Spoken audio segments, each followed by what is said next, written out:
Hi, അപ്പോൾ എല്ലാവർക്കും നമ്മുടെ പ്ലൂട്ടോയുടെ പുതിയൊരു ക്ലാസ്സിലേക്ക് സ്വാഗതം. അപ്പോൾ നമ്മളിന്ന് നോക്കുന്നത് നമ്മുടെ സബ് ഇൻസ്പെക്ടർ ഓഫ് പോലീസ് എന്ന് പറയുന്ന എക്സാമിൽ നമ്മുടെ സൈക്കോളജി എന്ന് പറയുന്ന സ്പെഷ്യൽ ടോപ്പിക്കിൽ ഒരു ഇമ്പോർട്ടൻ്റ് ആയിട്ടുള്ള ടോപ്പിക്കാണ് സൈക്കോളജി എന്ന് പറയുന്നത്. അപ്പോൾ സൈക്കോളജി എന്ന് പറയുന്ന ടോപ്പിക്കാണ് നമ്മളിന്ന് നോക്കുന്നത്. അപ്പോൾ എന്ത് ചെയ്യാം, നമുക്ക് നമ്മുടെ ക്ലാസ് തുടങ്ങാം. അപ്പോൾ നമ്മൾ കഴിഞ്ഞ വീഡിയോയിൽ പറഞ്ഞു നിർത്തിയത് ഇന്ന് നമ്മൾ നോക്കാൻ പോകുന്നത് ഏതാണ്?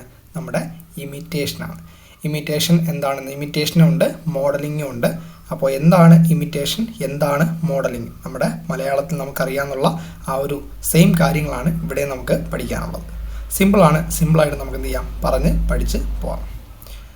അപ്പോൾ നമ്മുടെ ഇമിറ്റേഷൻ, അതിൽ ഒന്നാമത്തെ പോയിന്റ് പറയുന്നത് മറ്റൊരു വ്യക്തിയുടെ പെരുമാറ്റം അല്ലെങ്കിൽ പെരുമാറ്റ രീതികൾ പകർത്തുന്നതിനെയാണ് എന്തെന്ന് പറയുന്നത്, നമ്മൾ അനുകരണം എന്ന് പറയുന്നത്. അപ്പോൾ മറ്റൊരു വ്യക്തിയുടെ നമ്മുടെ പെരുമാറ്റം അല്ലെങ്കിൽ അയാളുടെ പെരുമാറ്റ രീതികൾ പകർത്തുന്നതാണ് നമ്മളെന്ന് പറയുന്നത് അനുകരണം അല്ലെങ്കിൽ ഇമിറ്റേഷൻ എന്ന് പറയുന്നത്. അപ്പോൾ കൂടുതൽ എന്തായിരിക്കും, നമ്മുടെ കൊച്ചുകുട്ടികൾ മാതാപിതാക്കളെ പോലെ സംസാരിക്കാനും പെരുമാറാനും പഠിക്കുന്ന രീതി മുതൽ വിദ്യാർത്ഥികൾ അവരുടെ പ്രിയപ്പെട്ട അധ്യാപകരുടെ രീതികൾ പഠിക്കുന്ന രീതി വരെ അത് എന്തിനുദാഹരണങ്ങളാണ്? നമ്മുടെ അനുകരണത്തിന് ഉദാഹരണമാണ്. മനസ്സിലായല്ലോ? അപ്പോൾ എന്താണ്, നമ്മുടെ കൊച്ചുകുട്ടികൾ മാതാപിതാക്കളെ പോലെ സംസാരിക്കാനും അതേപോലെ തന്നെ പെരുമാറാനും പഠിക്കുന്ന രീതി മുതൽ വിദ്യാർത്ഥികൾ അവരുടെ പ്രിയപ്പെട്ട അധ്യാപകരുടെ രീതികൾ പഠിക്കുന്ന രീതി വരെ എന്താണ്, അനുകരണത്തിന് ഉദാഹരണമാണ്. നമ്മൾ ഇങ്ങനെയൊക്കെ ചെയ്തിട്ടുണ്ടല്ലോ, ഓരോ നമ്മുടെ അനുകരിക്കാൻ വേണ്ടി ഓരോ നമ്മുടെ രക്ഷകർത്താക്കളെ അതേപോലെ തന്നെ നമ്മുടെ സാറുമാരെയൊക്കെ നമ്മൾ എന്ത് ചെയ്യുന്നുണ്ട്, അനുകരിക്കാൻ ശ്രമിച്ചിട്ടുണ്ട്. അടുത്ത പോയിന്റ്, അനുകരണം എപ്പോഴും ഒരു പഠനതന്ത്രമായി കണക്കാക്കപ്പെടുന്നു. അപ്പോൾ അനുകരണം എന്താണ്? അനുകരണം എപ്പോഴും ഒരു പഠനതന്ത്രമായി കണക്കാക്കപ്പെടുന്നു. മാത്രമല്ല ഇത് പുതിയ കഴിവുകളും അറിവും നേടുന്നതിനുള്ള ഒരു ഫലപ്രദമായ മാർഗമാണ്. അപ്പോൾ അനുകരണം എന്ന് പറയുന്നത് എപ്പോഴും ഒരു പഠനതന്ത്രമായി കണക്കാക്കപ്പെടുന്നു.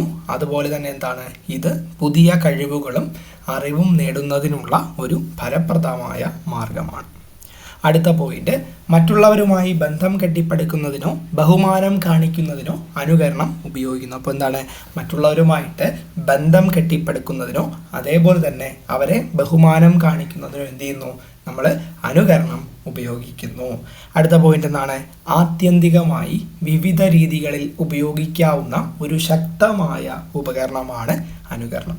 അപ്പോൾ ആത്യന്തികമായിട്ട് എന്താണ്, വിവിധ രീതികളിൽ പല സാഹചര്യങ്ങളിൽ നമുക്ക് ഉപയോഗിക്കാവുന്ന ഒരു ശക്തമായ ഉപകരണമാണെന്ത്, അനുകരണം എന്ന് പറയുന്നത്. ഞാനതിനെ പിന്നെ എടുത്തിട്ട് പറഞ്ഞുകൊണ്ടിരുന്ന കാര്യമില്ല, സിമ്പിൾ കാര്യങ്ങളാണ്. അപ്പോൾ ചുമ്മാ റിപ്പീറ്റ് അടിച്ച് നിങ്ങളുടെ സമയം പോയിട്ട് എനിക്കും കാര്യമില്ല, നിങ്ങൾക്കും കാര്യമില്ല, ചുമ്മാ നിങ്ങളുടെ സമയം പോകും. അടുത്ത പോയിന്റ്, മറ്റുള്ളവരെ നിരീക്ഷിച്ചും അനുകരിച്ചും ആളുകൾക്ക് പുതിയ പെരുമാറ്റങ്ങൾ പഠിക്കാൻ കഴിയുമെന്ന മുൻധാരണയെ അടിസ്ഥാനമാക്കിയുള്ള ഒരു തരം ബിഹേവിയറൽ തെറാപ്പിയാണ് നമ്മൾ മോഡലിംഗ് എന്ന് പറയുന്നത്. അപ്പോൾ നമ്മൾ മോഡലിങ്ങും പറയുന്നുണ്ട്, ഇമിറ്റേഷനും പറയുന്നുണ്ട്. ഇത് ഏകദേശം കേൾക്കുമ്പോൾ ഒരേപോലെ ഇരിക്കും, എന്നാൽ ചെറിയ ചെറിയ വ്യത്യാസങ്ങളുണ്ട്. അപ്പോൾ മോഡലിംഗ് എന്താണെന്നാണ് ഇപ്പോൾ പറയുന്നത്. എന്താണ്, മറ്റുള്ളവരെ നിരീക്ഷിച്ചും അവരെ അനുകരിച്ചും ആളുകൾക്ക് പുതിയ പെരുമാറ്റങ്ങൾ പഠിക്കാൻ കഴിയുമെന്ന മുൻധാരണയെ അടിസ്ഥാനമാക്കിയുള്ള ഒരു തരം ബിഹേവിയറൽ തെറാപ്പിയാണ് എന്തെന്ന് പറയുന്നത്, മോഡലിംഗ് എന്ന് പറയുന്നത്. പുതിയ പെരുമാറ്റങ്ങൾ പഠിക്കാൻ കഴിയുമെന്ന മുൻധാരണയെ അടിസ്ഥാനമാക്കി, എങ്ങനെ, മറ്റുള്ളവരെ നിരീക്ഷിച്ചും അനുകരിച്ചും. അപ്പോൾ അതിനെ എന്തെന്ന് പറയുന്നു, മോഡലിംഗ് എന്ന് പറയുന്നു. നല്ല ആൾക്കാരെ അനുകരിച്ച് കഴിഞ്ഞാൽ ഒരു കുട്ടി എന്ത് ചെയ്യും, നല്ല സ്വഭാവക്കാരനായിട്ട് എന്ത് ചെയ്യും, മാറും. ഇതിനെയൊക്കെയാണ് അനുകരണത്തിൻ്റെ പോസിറ്റീവ് ഇമ്പാക്റ്റ് എന്ന് പറയുന്നത്. പോട്ടെ, അടുത്ത പോയിന്റ്, ഉത്കണ്ഠ വൈകല്യങ്ങൾ, ഭയം, ഭക്ഷണ ക്രമക്കേടുകൾ എന്നിവയുൾപ്പെടെയുള്ള വിവിധ അവസ്ഥകളെ ചികിത്സിക്കാൻ മോഡലിംഗ് തെറാപ്പി ഉപയോഗിക്കുന്നു. അപ്പോൾ എന്താണ്, ഉത്കണ്ഠ വൈകല്യങ്ങൾ, ഭയം, ഭക്ഷണ ക്രമക്കേടുകൾ എന്നിവയുൾപ്പെടെ വിവിധ അവസ്ഥകളെ ചികിത്സിക്കാൻ എന്ത് ചെയ്യുന്നു, മോഡലിംഗ് തെറാപ്പി ഉപയോഗിക്കുന്നു. ക്ലയൻറ്റിന് ആവശ്യമുള്ള പെരുമാറ്റം പ്രകടമാക്കിക്കൊണ്ട് തെറാപ്പിസ്റ്റ് സാധാരണയായി ചികിത്സ ആരംഭിക്കുന്നു. ക്ലയൻ്റ് എന്ന് പറയുമ്പോൾ ആരെയാണോ ചികിത്സിക്കേണ്ടതായ ആളാണ് ക്ലയൻറ്റ്. അപ്പോൾ ക്ലയൻറ്റിന് ആവശ്യമുള്ള പെരുമാറ്റം പ്രകടമാക്കിക്കൊണ്ടാണ് എന്ത് ചെയ്യുന്നത്, തെറാപ്പിസ്റ്റ്, അതായത് നമ്മുടെ ചികിത്സിക്കുന്ന ആൾ സാധാരണയായിട്ട് എന്ത് ചെയ്യുന്നത്, ചികിത്സ ആരംഭിക്കുന്നത്. ക്ലയൻറ്റ് പിന്നീട് തെറാപ്പിസ്റ്റിൻ്റെ മാർഗനിർദ്ദേശത്തിൽ പെരുമാറ്റം പരിശീലിക്കുന്നു. അപ്പോൾ എന്ത് ചെയ്യുന്നു, ക്ലയൻറ്റ് എന്ന് പറയുമ്പോൾ ആരെയാണോ ചികിത്സിക്കുന്ന അയാൾ പിന്നീട് എന്ത് ചെയ്യുന്നു, തെറാപ്പിസ്റ്റിൻ്റെ മാർഗനിർദ്ദേശത്തിൽ എന്ത് ചെയ്യുന്നു, പെരുമാറ്റം പരിശീലിക്കുന്നു. അടുത്ത പോയിന്റ്, മോഡലിംഗ് തെറാപ്പി പല വ്യക്തികൾക്കും ഫലപ്രദമായ ചികിത്സയാണെന്ന് തെളിയിക്കപ്പെട്ടിട്ടുണ്ട്. അപ്പോൾ നമ്മുടെ മോഡലിംഗ് തെറാപ്പി എന്താണ്, പല വ്യക്തികൾക്കും ഒരു ഫലപ്രദമായ ചികിത്സയാണ് എന്ന് എന്ത് ചെയ്തിട്ടുണ്ട്, തെളിയിക്കപ്പെട്ടിട്ടുണ്ട്. ഇത് പലപ്പോഴും മറ്റു തരത്തിലെ തെറാപ്പിയുമായി സംയോജിപ്പിച്ച് ഉപയോഗിക്കുന്നു. അപ്പോൾ ഇതെന്ത് ചെയ്യുന്നു, ഈ ഒരു മോഡലിംഗ് തെറാപ്പി മറ്റ് തരത്തിലുള്ള തെറാപ്പികളുമായിട്ട് എന്ത് ചെയ്യുന്നു, സംയോജിപ്പിച്ച് എന്ത് ചെയ്യുന്നു, ഈ ഒരു മോഡലിംഗ് തെറാപ്പി ഉപയോഗിക്കുന്നു. അടുത്ത നമ്മുടെ ഒരു ചെറിയൊരു ഹെഡിങ് ആണ് അനുകരണവും മോഡലിങ്ങും തമ്മിലുള്ള വ്യത്യാസങ്ങൾ. ഇമിറ്റേഷനും മോഡലിങ്ങും തമ്മിലുള്ള വ്യത്യാസം എന്താണെന്നാണ് നമ്മൾ നോക്കാൻ പോകുന്നത്. അതിലൊന്നാമത് പറയുന്നത് അനുകരണം എന്നത് മറ്റൊരാളുടെ പെരുമാറ്റം പകർത്തുക എന്നാണ്. അനുകരണം എന്ന് പറയുമ്പോൾ എന്താണ്, നമ്മൾ ഈ ഒരാൾ ചെയ്യുന്ന അതേപോലെയുള്ള അയാളുടെ പെരുമാറ്റം കോപ്പി ചെയ്തെടുത്ത് പകർത്തുന്നതാണ് എന്തെന്ന് പറയുന്നത്, അനുകരണം എന്ന് പറയുന്നത്. ഇത് താരതമ്യേന ലളിതമായ ഒരു പ്രക്രിയയാണ്. ഇതെന്താണ്, ഒരു താരതമ്യേന കമ്പാരിറ്റീവ്ലി നോക്കുകയാണെങ്കിൽ എന്താണ്, ഒരു ലളിതമായ പ്രക്രിയയാണ്. പെരുമാറ്റത്തിൻ്റെ അടിസ്ഥാന കാരണങ്ങളെക്കുറിച്ച് ആഴത്തിലുള്ള ധാരണ എന്തിനാവശ്യമില്ല, നമ്മുടെ അനുകരണത്തിന് ആവശ്യമില്ല. അപ്പോൾ നമ്മുടെ പെരുമാറ്റത്തിൻ്റെ അടിസ്ഥാന കാരണങ്ങളെക്കുറിച്ചുള്ള ആഴത്തിലുള്ള ധാരണ ആവശ്യമുണ്ടോ ഇമിറ്റേഷൻ അത് ആവശ്യമില്ല, ജസ്റ്റ് കോപ്പി ചെയ്യുന്നു. അപ്പോൾ എന്താണ്, അനുകരണം എന്നത് മറ്റൊരാളുടെ പെരുമാറ്റം പകർത്തുക എന്നതാണ്. ഇത് താരതമ്യേന ലളിതമായ ഒരു പ്രക്രിയയാണ്. പെരുമാറ്റത്തിൻ്റെ അടിസ്ഥാന കാരണങ്ങളെക്കുറിച്ച് ആഴത്തിലുള്ള ധാരണ എന്തില്ല, ആവശ്യം ഇല്ല. അടുത്ത പോയിന്റ്, നേരെ മറിച്ച് മോഡലിംഗ് കൂടുതൽ സങ്കീർണമായ പഠന രീതിയാണ്. അപ്പോൾ മോഡലിംഗ് ആണെങ്കിൽ എന്താണ്, അത് കുറച്ച് സങ്കീർണമായിട്ടുള്ള പഠന രീതിയാണ്. അത് ആവർത്തിക്കാൻ ശ്രമിക്കുന്നതിന് മുൻപ് പെരുമാറ്റം എന്ത് ചെയ്യുന്നു, നിരീക്ഷിക്കുകയും മനസ്സിലാക്കുകയും ചെയ്യുന്നു. അപ്പോൾ മോഡലിംഗ് എന്ന് പറയുമ്പോൾ എന്താണ്, അത് ഒരു വ്യക്തിയെ ആഴത്തിൽ പഠിച്ച് സങ്കീർണമായ ഒരു പഠന രീതിയാണ്. അതേപോലെ തന്നെ എന്താണ്, അത് ആവർത്തിക്കാൻ ഒരു വ്യക്തിയെ ആവർത്തിക്കാൻ ശ്രമിക്കുന്നതിന് മുൻപ് ഈ മോഡലിങ്ങിന് എടുക്കുന്ന ആ ഒരു വ്യക്തി എന്ത് ചെയ്യുന്നു, അയാളുടെ പെരുമാറ്റം നിരീക്ഷിക്കുകയും അതേപോലെ തന്നെ മനസ്സിലാക്കുകയും ചെയ്യുന്നു. മനസ്സിലായല്ലോ. ഇമിറ്റേഷൻ സിമ്പിളാണ്, മോഡലിംഗ് കുറച്ച് പാടാണ്. അടുത്ത പോയിന്റ്, അനുകരണവും മോഡലിങ്ങും പുതിയ സ്വഭാവ രീതികൾ പഠിക്കുന്നതിനുള്ള ഫലപ്രദമായ മാർഗങ്ങളാണെങ്കിലും ആവശ്യമായ വൈജ്ഞാനിക കഴിവുകളുടെയും നേടിയെടുത്ത ധാരണയുടെ ആഴത്തിലും അവ വ്യത്യാസപ്പെട്ടിരിക്കുന്നു. അപ്പോൾ അനുകരണമായാലും മോഡലിംഗ് ആയാലും എന്താണ്, പുതിയ സ്വഭാവ രീതികളാണ്, പഠിക്കുന്നതിനുള്ള ഫലപ്രദമായ മാർഗങ്ങളാണ്, പിന്നെന്താണ്, ആവശ്യമായ വൈജ്ഞാനിക കഴിവുകളെയും നേടിയെടുത്ത ധാരണയുടെ ആഴത്തിലും എന്ത് ചെയ്യുന്നു, ഇവ വ്യത്യാസപ്പെട്ടിരിക്കുന്നു. അനുകരണവും മോഡലിംഗും. അടുത്ത പോയിന്റ്, അനുകരണം പ്രാഥമികമായി മിമിക്രിയെ ആശ്രയിക്കുന്നു. അതെന്താണ്, നമ്മുടെ അനുകരണം പ്രാഥമികമായിട്ട് എന്ത് ചെയ്യുന്നു, മിമിക്രിയെ ആശ്രയിച്ചിരിക്കുന്നു. അപ്പോൾ എന്താണ്, മിമിക്രി എന്ന് പറയുമ്പോൾ എന്താണ്, നമ്മളൊരാളെ ഇങ്ങനെ ഇമിറ്റേറ്റ് ചെയ്യാൻ അത്രയേ ഉള്ളൂ. അപ്പോൾ അനുകരണം എന്ന് പറയുമ്പോൾ എന്താണ്, പ്രാഥമികമായിട്ട് മിമിക്രിയെ ആശ്രയിക്കുന്നു. അതേസമയം മോഡലിംഗ് എന്താണ്, സജീവമായ നിരീക്ഷണവും വിശകലനവും ആവശ്യമാണ്. ഇത്രയേ ഉള്ളൂ, വേറെ ഒന്നുമില്ല. അടുത്ത പോയിന്റ്, തൽഫലമായി മോഡലിംഗ് കൂടുതൽ സങ്കീർണവും കാര്യക്ഷമവുമായ പഠന രീതിയാണ്. അതുകൊണ്ടൊക്കെ പറയുന്നത് നമ്മുടെ മോഡലിംഗ് എന്ന് പറയുന്നത് എന്താണ്, കൂടുതൽ സങ്കീർണവും അതേപോലെ തന്നെ കാര്യക്ഷമവുമായ പഠന രീതിയാണ്. ദീർഘകാല ധാരണയും തിരിച്ചുവിളിക്കലും പ്രോത്സാഹിപ്പിക്കുന്നതിൽ ഇത് പൊതുവെ കൂടുതൽ ഫലപ്രദമാണ്. അപ്പോൾ നമ്മുടെ ദീർഘകാല ധാരണയും അതേപോലെ തന്നെ തിരിച്ചുവിളിക്കലും പ്രോത്സാഹിപ്പിക്കുന്നതിൽ എന്താണ്, ഇത് പൊതുവെ കൂടുതൽ ഫലപ്രദമാണ്. നമ്മുടെ സിമ്പിളായിട്ട് പറയുകയാണെങ്കിൽ ഇമിറ്റേഷൻ എന്ന് പറഞ്ഞാൽ സിമ്പിളാണ്. മോഡലിംഗ് എന്ന് പറഞ്ഞു കഴിഞ്ഞാൽ ഒരാളെ ദീർഘമായി അറിഞ്ഞ് അയാളെ നിരീക്ഷിച്ച് അയാളുമായിട്ടുള്ള കാര്യങ്ങളൊക്കെ പഠനം നടത്തി അങ്ങനെയാണ് മോഡലിംഗ് എന്ത് ചെയ്യുന്നത്, ഡെവലപ്പ് ചെയ്ത് വരുന്നത്. അടുത്ത പോയിന്റ്, പഠിക്കാനുള്ള ശക്തമായ മാർഗമാണ് അനുകരണത്തേക്കാൾ മോഡലിംഗ് എന്ന് കരുതപ്പെടുന്നു. അപ്പോൾ പഠിക്കുവാനുള്ള ഒരു ശക്തമായ മാർഗമാണെന്ത്, നമ്മുടെ അനുകരണത്തേക്കാൾ മോഡലിംഗ് എന്ന് കരുതപ്പെടുന്നു. അടുത്ത നമ്മുടെ ടോപ്പിക്കാണ് സോഷ്യൽ ഡീവിയൻസ്, സാമൂഹിക വ്യതിയാനം. അപ്പോൾ എന്താണ് സോഷ്യൽ ഡീവിയൻസ് അല്ലെങ്കിൽ സാമൂഹിക വ്യതിയാനമെന്ന് നോക്കാം. അതിലൊന്നാമത്തെ പോയിന്റ് പറയുന്നത് മനുഷ്യൻ സാമൂഹിക ജീവിയാണ്. ഈ ഒരു ക്ലാസ് തുടങ്ങിയപ്പോഴേ ഞാൻ പറയുന്നതാണ്, ആ ഒരു കോൺസെപ്റ്റിൽ തന്നെ പോകണമെന്ന്. എന്താണ്? മനുഷ്യനൊരു സാമൂഹിക ജീവിയാണ്. സമൂഹമില്ലാതെ നമുക്ക് ജീവിക്കാനാവില്ല. അവന് സമൂഹമില്ലാതെ എന്ത് ചെയ്യില്ല? അവന് ജീവിക്കാൻ ആവില്ല. കാരണം നമ്മുടെ ജനനം മുതൽ മരണം വരെ നാം സമൂഹത്തെ ആശ്രയിച്ചിരിക്കുന്നു. അപ്പോൾ എന്താണ്? നമ്മൾ ജനിക്കുന്നത് മുതൽ എന്ത് ചെയ്യുന്നു? മരിക്കുന്നത് വരെ നമ്മൾ സമൂഹത്തെ ആശ്രയിച്ചിരിക്കുന്നു. അടുത്ത പോയിന്റ്, വ്യക്തികളിൽ നിന്നും മാനദണ്ഡങ്ങളും മൂല്യങ്ങളും സമൂഹം പ്രതീക്ഷിക്കുന്നു. അപ്പോൾ ഒരു വ്യക്തിയാണെങ്കിൽ ആ വ്യക്തിയിൽ നിന്ന് നമ്മുടെ സമൂഹം എന്ത് പ്രതീക്ഷിക്കുന്നു? അവനിൽ നിന്ന് മാനദണ്ഡങ്ങളും നല്ല മൂല്യങ്ങളും എന്ത് ചെയ്യുന്നു? നമ്മുടെ സമൂഹം പ്രതീക്ഷിക്കുന്നു. അവർക്ക് സാമൂഹിക അനുമതിയുണ്ട്. അപ്പോൾ ആ ഒരു വ്യക്തിക്ക് എന്തുണ്ട്? സാമൂഹികമായിട്ടുള്ള കുറേയേറെ കടമകൾ ഉണ്ട്. അടുത്ത പോയിന്റ്, സമൂഹത്തിലെ ഓരോ വ്യക്തിയും അത് അനുസരിക്കണമെന്ന് പ്രതീക്ഷിക്കുന്നു. അപ്പോൾ എന്ത് ചെയ്യുന്നു? ഒരു സമൂഹ ജീവിയാണെങ്കിൽ, ആ സമൂഹത്തിൽ വളരുന്നവനാണെങ്കിൽ അവൻ എന്ത് ചെയ്യണം? ആ സമൂഹത്തിലെ ഓരോ വ്യക്തിയും എന്തനുസരിക്കണം? ആ സമൂഹത്തിലെ ഓരോ കാര്യങ്ങളും അനുസരിക്കണമെന്ന് പ്രതീക്ഷിക്കുന്നു. എന്നാൽ സമൂഹത്തിലെ ചില വ്യക്തികളുടെ പെരുമാറ്റം സാമൂഹിക പ്രതീക്ഷകൾക്ക് അനുസൃതമല്ല. എന്നാൽ എന്താണ്? ഇതിൽ നിന്നൊക്കെ ഡീവിയേറ്റ് ആയിട്ട് പോകുന്ന, സമൂഹത്തിൻ്റെ ആ ഒരു പ്രിൻസിപ്പിളിൽ നിന്ന് ഡീവിയേറ്റ് ചെയ്ത് പോകുന്ന ഉണ്ടാവുമല്ലോ. അപ്പോൾ ആ വ്യക്തികളുടെ പെരുമാറ്റം എന്താണ്? സാമൂഹിക പ്രതീക്ഷകൾക്ക് അനുസൃതമല്ല എന്നാണ് പറയുന്നത്. തൽഫലമായി സാമൂഹിക വ്യതിയാനം സംഭവിക്കുന്നു. അപ്പോൾ ഒരു സന്തുലിതാവസ്ഥയിൽ പോകുന്ന സാമൂഹിക ജീവിതം എന്ത് ചെയ്യുന്നു?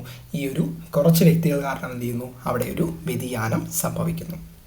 അടുത്ത പോയിന്റ്, കുറ്റകൃത്യം, വ്യതിചലനം, അലസത, കുട്ടികളുടെ കുറ്റവാസന, മദ്യപാനം, മയക്കുമരുന്നിനോടുള്ള ആസക്തി എന്നിവ സാമൂഹിക വ്യതിയാനത്തിന് ഉദാഹരണങ്ങളാണ്. നമുക്കറിയാവുന്നതാണ് ഇതൊക്കെ. എന്തൊക്കെയാണ്?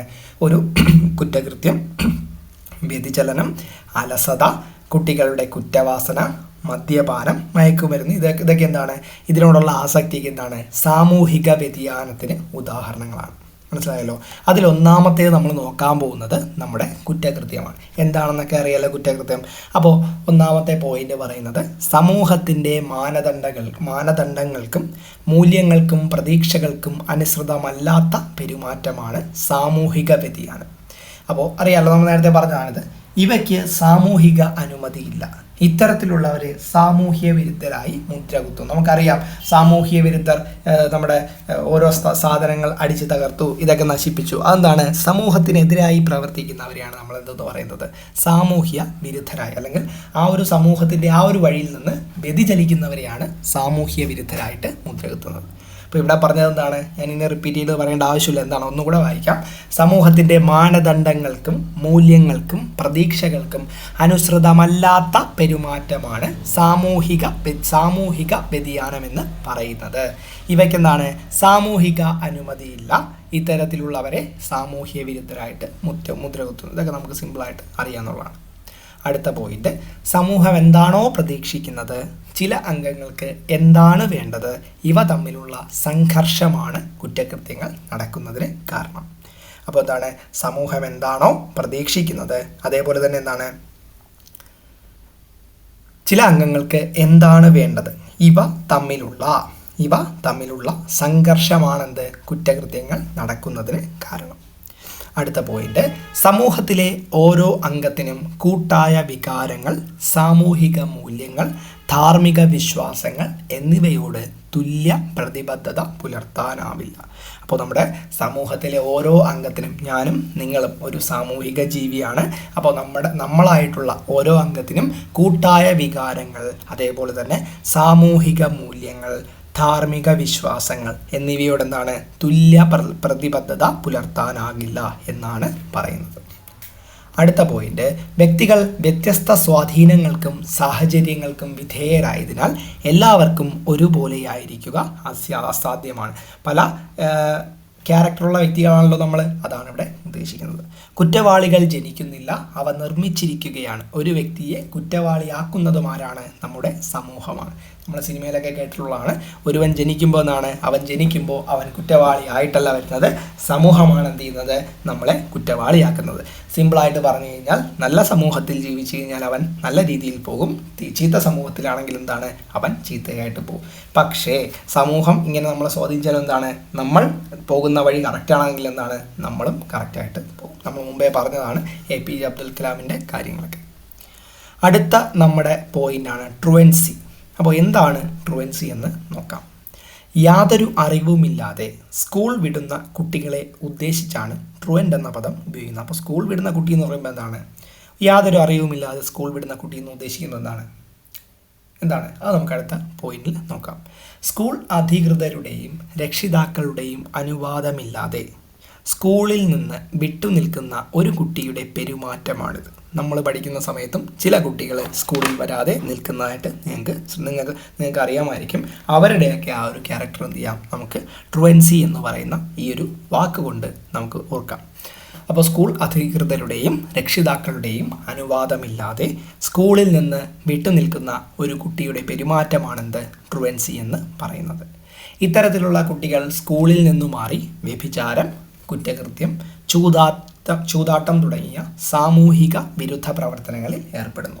അപ്പോൾ ഇതൊക്കെ പറയുമ്പോൾ നമ്മുടെ ഈ ഒരു വാക്കുകളൊക്കെ പറയുമ്പോൾ, ചൂതാട്ടമൊക്കെ പറയുമ്പോൾ ഇത് നമ്മുടെ കേരളത്തിലോ ഇന്ത്യയിലോ ഒക്കെ വളരെ കുറവായിരിക്കും. ഇതൊക്കെ നമ്മുടെ മനഃശാസ്ത്രപരമായിട്ടുള്ള കാര്യങ്ങളൊക്കെ നമ്മുടെ പാശ്ചാത്യ രാജ്യങ്ങളിലാണ് ഉണ്ടായത്. അവിടെ വന്ന കാര്യങ്ങളാണ് ഇതൊക്കെ പറയുന്നത്. ആ ഒരു മനോഭാവത്തിലാണ് എടുക്കേണ്ടത്. നമ്മുടെ കേരളത്തിലോ അതേപോലെ തന്നെ നമ്മുടെ ഇന്ത്യയിലോ ഇതൊക്കെ വളരെ കുറവായിരിക്കും. ഓക്കെ, അപ്പോൾ സ്കൂൾ അധികൃതരുടെയും രക്ഷിതാക്കളുടെയും അനുവാദമില്ലാതെ സ്കൂളിൽ നിന്ന് വിട്ടുനിൽക്കുന്ന ഒരു കുട്ടിയുടെ പെരുമാറ്റമാണിത്. നമ്മുടെ കേരളത്തിലോ ഇന്ത്യയിലാണെങ്കിൽ എന്ത് ചെയ്യും? അവൻ ആ സമയത്തെ പട്ടിണി പരിതസ്ഥിതാവസ്ഥ എന്ത് ചെയ്യും? അവർ ജോലി ചെയ്യാനായിരിക്കും പോകുന്നത്. പോട്ടെ, അപ്പോൾ അനുവാദമില്ലാതെ സ്കൂളിൽ നിന്ന് വിട്ടുനിൽക്കുന്ന ഒരു കുട്ടിയുടെ പെരുമാറ്റമാണ്. ഇത്തരത്തിലുള്ള കുട്ടികൾ എന്ത് ചെയ്യുന്നു? സ്കൂളിൽ നിന്നു മാറി വ്യഭിചാരം, കുറ്റകൃത്യം, ചൂതാട്ടം തുടങ്ങിയ സാമൂഹിക വിരുദ്ധ പ്രവർത്തനങ്ങളിൽ ഏർപ്പെടുന്നു. ഇപ്പോൾ 100 പേരെടുക്കുകയാണെങ്കിൽ അതിൽ 2 പേരും 3 പേരും ഒക്കെ ഇങ്ങനെയൊക്കെ കാണിക്കുള്ളൂ. അടുത്ത പോയിന്റ്, ഓരോ വിദ്യാർത്ഥിയുടെയും പ്രായവും സാഹചര്യവും അനുസരിച്ച് ഒരു വിദ്യാർത്ഥിക്ക് സ്കൂൾ നഷ്ടപ്പെടാനുള്ള കാരണം വ്യത്യസ്തമായിരിക്കും. അപ്പോൾ ഓരോ വിദ്യാർത്ഥിയുടെയും അവൻ്റെ പ്രായവും അതേപോലെ തന്നെ അവൻ്റെ സാഹചര്യവും അനുസരിച്ച് ഒരു വിദ്യാർത്ഥിക്ക് എന്ത് ചെയ്യാം? സ്കൂൾ നഷ്ടപ്പെടാനുള്ള കാരണം വ്യത്യസ്തമായിരിക്കും. പല കാരണങ്ങൾ കൊണ്ട്. ഒരു കൊച്ചുകുട്ടിയാണെങ്കിൽ അവന് ഒരു കാരണമായിരിക്കും, കുറച്ചും കൂടി വലുതായിട്ടുള്ള കുട്ടിയാണെങ്കിൽ അവന് വേറെ കാരണമായിരിക്കും. അങ്ങനെ എന്ത് ചെയ്യാം? സ്കൂൾ വിടുന്നതിന് പല ആൾക്കാർക്കും പല കാരണമായിരിക്കും. മനസ്സിലായല്ലോ? സ്കൂളിലേക്കോ സ്കൂളിൽ നിന്ന് തിരിച്ചു വരുമ്പോഴോ സുരക്ഷിതരല്ലെന്ന് തോന്നുന്നതിനാൽ ചിലപ്പോൾ ഒരു വിദ്യാർത്ഥി സ്കൂൾ ഒഴിവാക്കും. അപ്പോൾ ഒരു കുട്ടി സ്കൂളിൽ പോവുകയാണ്, അവനെന്താണ്? സ്കൂളിൽ പോകുന്ന വഴിക്കും അതേപോലെ തന്നെ തിരിച്ചു വരുന്ന വഴിക്കും ഞാൻ പോകുന്ന വഴി സുരക്ഷിതമല്ല എന്ന് തോന്നുമ്പോൾ എന്ത് ചെയ്യും? ആ പേടി കൊണ്ട് അവൻ എന്ത് ചെയ്യാം? അവൻ സ്കൂളിനെ ഒഴിവാക്കാം. അടുത്ത പോയിന്റ്, കുടുംബ പ്രശ്നങ്ങൾ, സാമ്പത്തികാവശ്യങ്ങൾ, ലഹരി വസ്തുക്കളുടെ ദുരുപയോഗം അല്ലെങ്കിൽ മാനസികാരോഗ്യ പ്രശ്നങ്ങൾ എന്നിവ കാരണവും വിദ്യാർത്ഥികൾക്ക് സ്കൂൾ നഷ്ടപ്പെടാം.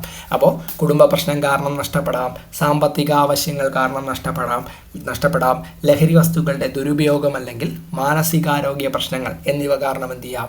ഒരു വിദ്യാർത്ഥിക്ക് സ്കൂൾ നഷ്ടപ്പെടാം. മനസ്സിലായല്ലോ?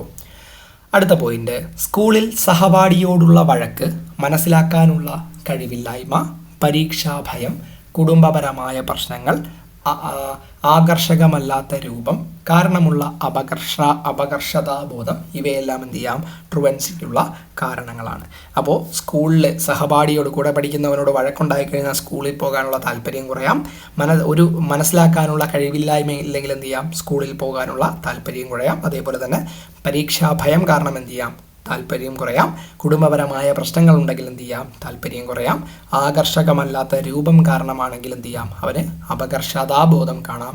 അതെല്ലാം എന്തിന് കാരണമാണ്? ട്രുവൻസിക്കുള്ള കാരണമാണ്.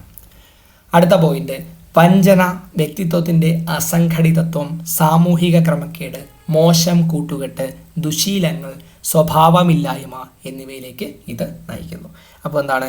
നമ്മുടെ വഞ്ചന, അതേപോലെ തന്നെ വ്യക്തിത്വത്തിൻ്റെ അസംഘടിതത്വം, സാമൂഹിക ക്രമക്കേട്, മോശമായിട്ടുള്ള കൂട്ടുകെട്ട്, ദുശീലങ്ങൾ, സ്വഭാവമില്ലായ്മ ഇതൊക്കെ എന്ത് ചെയ്യുന്നു? സ്വഭാവമില്ലായ്മ എന്നിവയിലേക്ക് നയിക്കുന്നു. സ്വഭാവമില്ലായ്മ ഇതൊക്കെ എന്തിലേക്ക് നയിക്കുന്നു? നമ്മുടെ ഈ ഒരു സിറ്റുവേഷനിലേക്ക് നയിക്കുന്നു. നമ്മുടെ ആ ഒരു വേർഡ് കയറുന്നപ്പോൾ എല്ലാം കൂടെ ഒരുമിച്ചായി. അപ്പോൾ വഞ്ചന, വ്യക്തിത്വത്തിൻ്റെ അസംഘടിതത്വം, സാമൂഹിക ക്രമക്കേട്, മോശം കൂട്ടുകെട്ട്, ദുശീലങ്ങൾ, സ്വഭാവമില്ലായ്മ ഇതൊക്കെ എന്തിലേക്ക് നയിക്കുന്നു? നമ്മുടെ ഈ ഒരു സ്കൂളിൽ നമ്മുടെ ട്രുവൻസി എന്ന് പറയുന്ന ആ ഒരു സാഹചര്യത്തിലേക്ക് ഒരുത്തനെ നയിക്കുന്നു. മനസ്സിലായല്ലോ? ആണായാലും പെണ്ണായാലും ഇങ്ങനെ സംഭവിക്കുന്നു. അടുത്ത പോയിന്റ്, വാഗ്രൻസി അല്ലെങ്കിൽ അലസത, വാഗ്രൻസി അല്ലെങ്കിൽ അലസത എന്ന് പറയുന്ന ടോപ്പിക്കാണ്. ആ വാക്കിൽ തന്നെയുണ്ട്, നമുക്ക് എന്ത് ചെയ്യാം, അത് കറക്റ്റായിട്ട് മനസ്സിലാവും. അതിൽ ഒന്നാമതായിട്ട് പറയുന്നത്, യാതൊരു കാരണവുമില്ലാതെ അങ്ങോട്ടും ഇങ്ങോട്ടും അലഞ്ഞു തിരിയുന്ന ചില കുട്ടികളിൽ കാണപ്പെടുന്ന ഒരു സാമൂഹിക പാത്തോളജിക്കൽ സ്വഭാവമാണ് എന്തെന്ന് പറയുന്നതാ അലസത എന്ന് പറയുന്നത്. അപ്പോൾ ഒരു കാരണവുമില്ലാതെ എന്ത് ചെയ്യുന്നു, അങ്ങോട്ടും ഇങ്ങോട്ടും അലഞ്ഞു തിരിയുന്ന ചില കുട്ടികളിൽ കാണപ്പെടുന്ന ഒരു സാമൂഹിക പാത്തോളജിക്കൽ സ്വഭാവമാണ് അലസത എന്ന് പറയുന്നത്. അവർ തങ്ങളുടെ സാമൂഹിക വിരുദ്ധ സ്വഭാവത്താൽ സമൂഹത്തിലെ മറ്റ് അംഗങ്ങൾക്ക് പ്രശ്നങ്ങൾ സൃഷ്ടിക്കുന്നു. അപ്പോൾ അങ്ങനെ അലഞ്ഞു തിരിയുന്ന കുട്ടികൾ എന്താണ്, അവരുടെ സാമൂഹിക വിരുദ്ധത എന്ന് പറഞ്ഞാൽ എന്തെന്നറിയാമല്ലോ, നമ്മൾ കുറച്ചു മുമ്പേ പറഞ്ഞു. അപ്പോൾ ആ ഒരു സ്വഭാവത്താൽ എന്ത് ചെയ്യുന്നു, സമൂഹത്തിലെ മറ്റംഗങ്ങൾക്ക്, വേറെ ആൾക്കാർക്ക് എന്ത് ചെയ്യുന്നു, അവർ പ്രശ്നങ്ങൾ സൃഷ്ടിക്കുന്നു. നമ്മുടെ ഡേ ടു ഡേ ലൈഫിൽ നമ്മുടെ പത്രത്തിലൊക്കെ കാണുന്നതാണ്. അടുത്ത്, അലസത എന്നാൽ വെറുതെ ഇരിക്കുന്ന, പ്രത്യക്ഷമായ പിന്തുണയില്ലാത്ത, ജോലി ചെയ്യാതെ ഒരിടത്തു നിന്ന് മറ്റൊരിടത്തേക്ക് സഞ്ചരിക്കുന്ന ഒരു വ്യക്തിയുടെ അവസ്ഥയാണ്.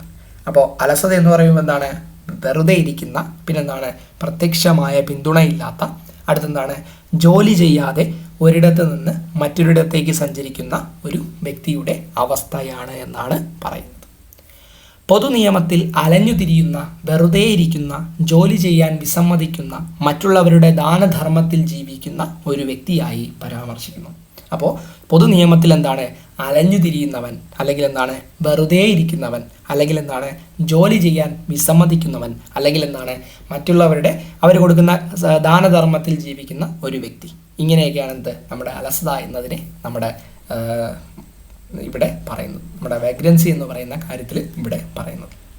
അടുത്ത പോയിന്റ്, കൂടാതെ വാഗ്രന്റ് എന്ന പദത്തിന് പകരം മാർഗങ്ങളില്ലാത്ത അല്ലെങ്കിൽ സ്ഥിരമായ മാർഗമില്ലാത്ത ഒരു വ്യക്തിയെ വിവരിക്കുന്നതിനായി ഹോംലെസ് പേഴ്സൺ എന്ന പദം ഉപയോഗിക്കുന്നു. ഇത് നിങ്ങൾ കേട്ടിട്ടുണ്ടാവും. എന്താണ്, നമ്മുടെ വാഗ്രന്റ് എന്ന പദത്തിന് പകരം മാർഗങ്ങളില്ലാത്ത അല്ലെങ്കിൽ സ്ഥിരമായ മാർഗമില്ലാത്ത ഒരു വ്യക്തിയെ വിവരിക്കുന്നതിനായിട്ട് നമ്മുടെ വാക്കുപയോഗിക്കുന്നു, ഹോംലെസ് പേഴ്സൺ എന്ന പദം ഉപയോഗിക്കുന്നു. അടുത്ത പോയിന്റ്, പരമ്പരാഗതമായി കമ്മ്യൂണിറ്റികൾ അലഞ്ഞു തിരിയുന്നവരെ സംശയത്തോടെ കാണുകയും യാചകരായോ കുറ്റകൃത്യങ്ങൾ ചെയ്യാൻ സാധ്യതയുള്ള വ്യക്തികളായോ വീക്ഷിക്കുകയും ചെയ്യുന്നു. ഇവരുടെ ചില പെരുമാറ്റങ്ങളാണ് വഴിയാത്രക്കാർക്ക് നേരെ അസഭ്യമായ പരാമർശങ്ങൾ, കാരണമില്ലാതെ ആരെയും ദുരുപയോഗം ചെയ്യൽ, ഏതെങ്കിലും വ്യക്തിയുമായി വൈരുദ്ധ്യം, കുടുംബത്തോടും സമൂഹത്തോടും നിരുത്തരവാദപരമായ പെരുമാറ്റം എന്നിവ. ഇതൊക്കെ നമ്മുടെ അമേരിക്കൻ സിനിമകൾ അല്ലെങ്കിൽ അങ്ങോട്ടുള്ള നമ്മുടെ ഇംഗ്ലീഷ് സിനിമകൾ കണ്ടു കഴിഞ്ഞാൽ ഇതൊക്കെ നമുക്ക് മനസ്സിലാവും. ഈ അലഞ്ഞ് നമ്മുടെ തിരിയുന്ന കാര്യങ്ങളുണ്ടല്ലോ. അപ്പോൾ പരമ്പരാഗതമായിട്ട് കമ്മ്യൂണിറ്റികൾ എന്ത് ചെയ്യുന്നു, അലഞ്ഞു തിരിയുന്നവരെ, നമ്മളൊരു കമ്മ്യൂണിറ്റി ആയിട്ടാണെങ്കിൽ താമസിക്കുന്ന ഒരു ഏരിയ ആണെങ്കിൽ അങ്ങനെ പറയാം. അപ്പോൾ അവിടെ അലഞ്ഞു തിരിയുന്നവരെ എന്ത് ചെയ്യുന്നു, ഈ കമ്മ്യൂണിറ്റികൾ എന്ത് ചെയ്യുന്നു, സംശയത്തോടെ കാണുകയും അവരെ യാചകരായിട്ടോ കുറ്റകൃത്യങ്ങൾ ചെയ്യാൻ സാധ്യതയുള്ള വ്യക്തികളായോ എന്ത് ചെയ്യുന്നു, വീക്ഷിക്കുകയും ചെയ്യുന്നു. ഇവരുടെ ചില പെരുമാറ്റങ്ങളാണ് എന്ത് ചെയ്യുന്നത്, വഴിയാത്രക്കാർക്ക് നേരെ അസഭ്യമായ പരാമർശങ്ങൾ നമ്മുടെ കേരളത്തിൽ സംഭവിക്കുന്നുണ്ട്. കാരണമില്ലാതെ ആരെയും ദുരുപയോഗം ചെയ്യൽ, ചുമ്മാ വഴിയെ പോകുന്നവൻ എന്ത് ചെയ്യുന്നു, അവൻ്റെ മണ്ടയിൽ കയറുന്നു, ഏതെങ്കിലും വ്യക്തിയുമായി വൈരുദ്ധ്യം ഉണ്ടാവുക, അതേപോലെ തന്നെ എന്താണ്, കുടുംബത്തോടും സമൂഹത്തോടും നിരുത്തരവാദപരമായ പെരുമാറ്റം. ഇതൊക്കെയാണ് ഇവിടെ പറയുന്നത്. അടുത്ത പോയിന്റ്, കുടുംബ പശ്ചാത്തലം, അവൻ്റെ കുടുംബ പശ്ചാത്തലം, അതേപോലെ തന്നെ മാതാപിതാക്കളുടെ പെരുമാറ്റം, മോശം കൂട്ടുകെട്ട് തുടങ്ങിയവ അലസതയ്ക്ക് കാരണമാകുന്നു. കുടുംബ പശ്ചാത്തലം എന്ന് പറയുമ്പോൾ നല്ല കുടുംബ പശ്ചാത്തലമുണ്ട്, അല്ലെങ്കിൽ എന്ത് ചെയ്യാം, ഇതൊക്കെ സംഭവിക്കാം. അതേപോലെ തന്നെ എന്താണ്, മാതാപിതാക്കളുടെ പെരുമാറ്റം, അവനെ എന്ത് ചെയ്യാം, ഇങ്ങനെ കൊണ്ടുചെന്നെത്തിക്കാം. അതേപോലെ തന്നെ എന്താണ്, മോശം കൂട്ടുകെട്ട്, ഇതൊക്കെ ഇതിലെ ഈ സംഭവങ്ങളൊക്കെ എന്താണ്, തുടങ്ങിയവ അലസതയ്ക്ക് എന്ത് ചെയ്യുന്നു, കാരണം ആകുന്നു. മനസ്സിലായല്ലോ. അപ്പോൾ ഇത്രയാണ് നമ്മുടെ വാഗ്രൻസി അല്ലെങ്കിൽ അലസത എന്ന് പറയുന്ന ടോപ്പിക്കിനെ കുറിച്ച് നമ്മൾ പഠിക്കാൻ ഉള്ളത്. അപ്പോൾ അടുത്ത നമ്മുടെ ടോപ്പിക്കാണ് കുട്ടികളുടെ കുറ്റവാസന. ആ ഒരു ടോപ്പിക്കാണ്. അപ്പോൾ അത് നമുക്ക് നോക്കാം. അപ്പോൾ കുട്ടികളുടെ കുറ്റവാസന നമുക്ക് നോർമലി ആ ഹെഡിങ് കാണുമ്പോൾ തന്നെ എന്താണെന്ന് മനസ്സിലാവും. അതിലൊന്നാമത്തെ പോയിന്റ്, ജുവനൈൽ ക്രൈം നിയമത്തിൽ 18 വയസ്സിനു താഴെയുള്ള കുട്ടികൾ ചെയ്യുന്ന കുറ്റകൃത്യങ്ങളെ സൂചിപ്പിക്കുന്നു. ഇവയെ ജുവനൈൽ കുറ്റകൃത്യമെന്ന് പറയുന്നു. സാമൂഹികവും നിയമപരവുമായ വീക്ഷണകോണുകളിൽ നിന്ന് ബാല്യകാല കുറ്റകൃത്യങ്ങൾ കാണാൻ കഴിയും. അപ്പോൾ ജുവനൈൽ ക്രൈം നിയമത്തിൽ 18 വയസ്സിനു താഴെയുള്ള കുട്ടികൾ ചെയ്യുന്ന കുറ്റകൃത്യങ്ങളെ സൂചിപ്പിക്കുന്നതാണ്. അതേപോലെ തന്നെ ഇവയെ ജുവനൈൽ കുറ്റകൃത്യം എന്നും പറയുന്നു. നമുക്കറിയാതൊക്കെ. അടുത്ത പോയിന്റ്, സാമൂഹികവും നിയമപരവുമായ വീക്ഷണകോണുകളിൽ നിന്ന് ബാല്യകാല കുറ്റകൃത്യങ്ങൾ എന്ത് ചെയ്യാൻ പറ്റും, നമുക്ക് കാണാൻ കഴിയും. അടുത്ത പോയിന്റ്, ഒരു കുട്ടി കുറ്റകൃത്യം ചെയ്യുന്ന ഒരു സാമൂഹിക പാത്തോളജിക്കൽ സ്വഭാവമാണെന്ത്, നമ്മുടെ ജുവനൈൽ ക്രൈം എന്ന് പറയുന്നത്. അപ്പോൾ ഒരു കുട്ടി കുറ്റകൃത്യം ചെയ്യുന്ന ഒരു സാമൂഹിക പാത്തോളജിക്കൽ സ്വഭാവമാണെന്തെന്ന് പറയുന്നത് നമ്മുടെ ജുവനൈൽ ക്രൈം എന്ന് പറയുന്നത്. അടുത്ത പോയിന്റ്, സാമൂഹിക ക്രമക്കേടുകൾ സൃഷ്ടിക്കുന്ന സാമൂഹിക രോഗമാണിത്. അപ്പോൾ നമ്മുടെ സാമൂഹികമായിട്ടുള്ള ക്രമക്കേടുകൾ സൃഷ്ടിക്കുന്ന ഒരു സാമൂഹിക രോഗമാണെന്ത്, നമ്മുടെ ജുവനൈൽ കുറ്റകൃത്യങ്ങളെന്ന് പറയുന്നത്. കുറ്റകൃത്യങ്ങളും ബാലകുറ്റകൃത്യങ്ങളും സാമൂഹിക വിരുദ്ധ സ്വഭാവമാണ്. കുറ്റകൃത്യമായാലും ബാല കുറ്റകൃത്യങ്ങളായാലും എന്താണ്, സാമൂഹിക വിരുദ്ധ സ്വഭാവമാണ്. രണ്ടും സാമൂഹികവും വ്യക്തിപരവുമായ അസ്വസ്ഥതകളിലേക്ക് നയിക്കുന്നു. അപ്പോൾ രണ്ടും ചെയ്തു കഴിഞ്ഞാൽ എന്താണ്, രണ്ടും സാമൂഹികവും വ്യക്തിപരവുമായ അസ്വസ്ഥതകളിലേക്ക് നയിക്കുന്നു. അടുത്ത പോയിന്റ്, ദാരിദ്ര്യം അടിസ്ഥാന സൗകര്യങ്ങളുടെ അഭാവം, വ്യവസായവൽക്കരണം, നഗരവൽക്കരണം, ആധുനികവൽക്കരണം എന്നിവ നമ്മുടെ രാജ്യത്തെ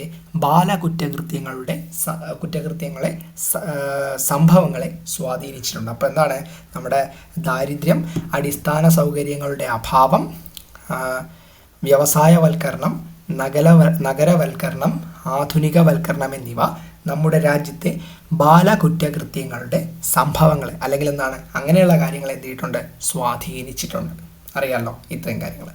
അടുത്ത പോയിന്റ്, സാമൂഹിക വീക്ഷണകോണിൽ നിന്ന് ഒരു കുട്ടി സമൂഹത്തിൻ്റെ മാനദണ്ഡങ്ങളോടും ആചാരങ്ങളോടും പാരമ്പര്യങ്ങളോടും കാണിക്കുന്ന അനാദരവിനെ എന്ത് ചെയ്യാം, നമ്മുടെ ബാല്യകാല കുറ്റകൃത്യം എന്ന് വിളിക്കാം. അപ്പോൾ ഒരു കുട്ടി സാമൂഹിക വീക്ഷണകോണിൽ നിന്ന് ഒരു സാമൂഹിക വീക്ഷണകോണിൽ നിന്ന് ഒരു കുട്ടി സമൂഹത്തിൻ്റെ മാനദണ്ഡങ്ങളോടും ആചാരങ്ങളോടും പാരമ്പര്യങ്ങളോടും കാണിക്കുന്ന ആദരവില്ലായ്മയെ നമുക്ക് എന്തെന്ന് പറയാം, ബാല്യകാല കുറ്റകൃത്യം എന്ന് വിളിക്കാം. അടുത്ത നമ്മുടെ ഒരു ടോപ്പിക്കാണ് മദ്യപാനം. നമുക്കറിയാം മദ്യപാനം എന്താണെന്ന് നമുക്കറിയാം. അപ്പോൾ അതിലെ കുറച്ച് കാര്യങ്ങൾ നമുക്ക് പെട്ടെന്ന് വായിച്ചങ്ങ് പോകാം. ഒന്നാമത്തെ പോയിന്റ് പറയുന്നത്, ഗുരുതരമായ മാനസികമോ ശാരീരികമോ ആയ ആരോഗ്യ പ്രശ്നങ്ങൾ എന്ത് കാരണമാകുന്നു, നമ്മുടെ മദ്യപാനം കാരണമാകുന്നു. അടുത്ത പോയിന്റ്, പ്രവർത്തിക്കാൻ നിങ്ങൾ മദ്യത്തെ ആശ്രയിക്കുകയോ അല്ലെങ്കിൽ കുടിക്കാൻ ശാരീരികമായി നിർബന്ധിതരാകുകയോ ചെയ്യുന്നുവെങ്കിൽ നിങ്ങളൊരു മദ്യപാനിയാണ്. അപ്പോൾ നമ്മൾ ഡെയിലി നമ്മുടെ പ്രവർത്തനങ്ങൾക്ക് നമ്മളെ കാണുന്നവരോ അല്ലെങ്കിൽ നമ്മുടെ നോർമലി ആൾക്കാരോ എന്ത് ചെയ്യുന്നുണ്ട്, മദ്യത്തെ ആശ്രയിക്കുന്നുവെങ്കിൽ അവരെന്താണ്, അല്ലെങ്കിൽ നമ്മുടെ കുടിക്കാനായിട്ട് ശാരീരികമായിട്ട് ആ ഒരു മനുഷ്യൻ നിർബന്ധിതനാകുന്നുവെങ്കിൽ, ഡേ ബൈ ഡേ നിർബന്ധിതനാകുന്നുവെങ്കിൽ അവൻ എന്താണ്, അവനൊരു മദ്യപാനിയാണ്. അടുത്ത പോയിന്റ്, മദ്യപാനത്തിന് അടിമപ്പെട്ട വ്യക്തി ഒരു തരത്തിലുമുള്ള ഉത്തരവാദിത്തങ്ങളും കടമകളും പങ്കിടുന്നില്ല. നമുക്കറിയാമല്ലോ മദ്യപാനിയായിട്ടുള്ള വ്യക്തി എന്താണ്, അയാൾക്ക് മദ്യമാണ്. അടുത്ത പോയിന്റ്, അടുത്ത സെൻറ്റൻസ്, അവർ സമൂഹത്തിൻ്റെ മാനദണ്ഡങ്ങളിൽ നിന്നും മൂല്യങ്ങളിൽ നിന്നും വ്യതിചലിക്കുന്നു. അവരെന്ത് ചെയ്യുന്നു, അവർ സമൂഹത്തിൻ്റെ ആ ഒരു സാമൂഹിക ജീവി എന്ന ആ ഒരു മെയിൻ ധർമ്മത്തിൽ നിന്ന് എന്ത് ചെയ്യുന്നു, അവർ അതേപോലെ തന്നെ നമ്മുടെ സമൂഹത്തിൻ്റെ മൂല്യങ്ങളിൽ നിന്നും എന്ത് ചെയ്യുന്നു, അവർ വ്യതിചലിക്കുന്നു. അവർ സാമൂഹിക വിരുദ്ധ പ്രവർത്തനങ്ങളിൽ എന്ത് ചെയ്യുന്നു, ഏർപ്പെടുന്നു. നമ്മളെന്നും കാണുന്നതാണ്, ഓരോ കാര്യങ്ങൾ നശിപ്പിക്കുന്ന സാമൂഹിക പ്രവർത്തനമൊക്കെ നമ്മൾ ന്യൂസുകളിൽ കാണുന്നതാണ്. അടുത്ത നമ്മുടെ ടോപ്പിക്കാണ് മയക്കുമരുന്നിനോടുള്ള ആസക്തി. അതിലൊന്നാമത് പറയുന്നത്, വൈൻ ഒഴികെയുള്ള ലഹരി വസ്തുക്കൾ ശീലത്തിൻ്റെ ഭാഗമായി കഴിക്കുന്നതിനെ മയക്കുമരുന്ന് അടിമത്തം എന്ന് വിളിക്കുന്നു. അപ്പോൾ ഇവിടെ വൈൻ എന്ന് പറയുന്ന വൈൻ എന്ത് ചെയ്തിട്ടുണ്ട്, ഒഴിവാക്കിയിട്ടുണ്ട്.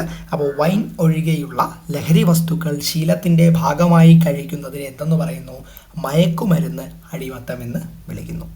അടുത്ത പോയിന്റ്, നമ്മുടെ രാജ്യത്തിൻ്റെ എല്ലാ ഭാഗങ്ങളിലും ഒരു തലത്തിലല്ലെങ്കിൽ മറ്റൊരു തരത്തിൽ മയക്കുമരുന്ന് അടിമത്തം വ്യാപകമാണ്. എന്താണ് മയക്കുമരുന്ന് അടിമത്തം, എന്താണ്, വ്യാപകമാണ്. നമ്മൾ NDPS നിയമത്തിലൊക്കെ നമ്മൾ പഠിച്ചിട്ടുണ്ട്.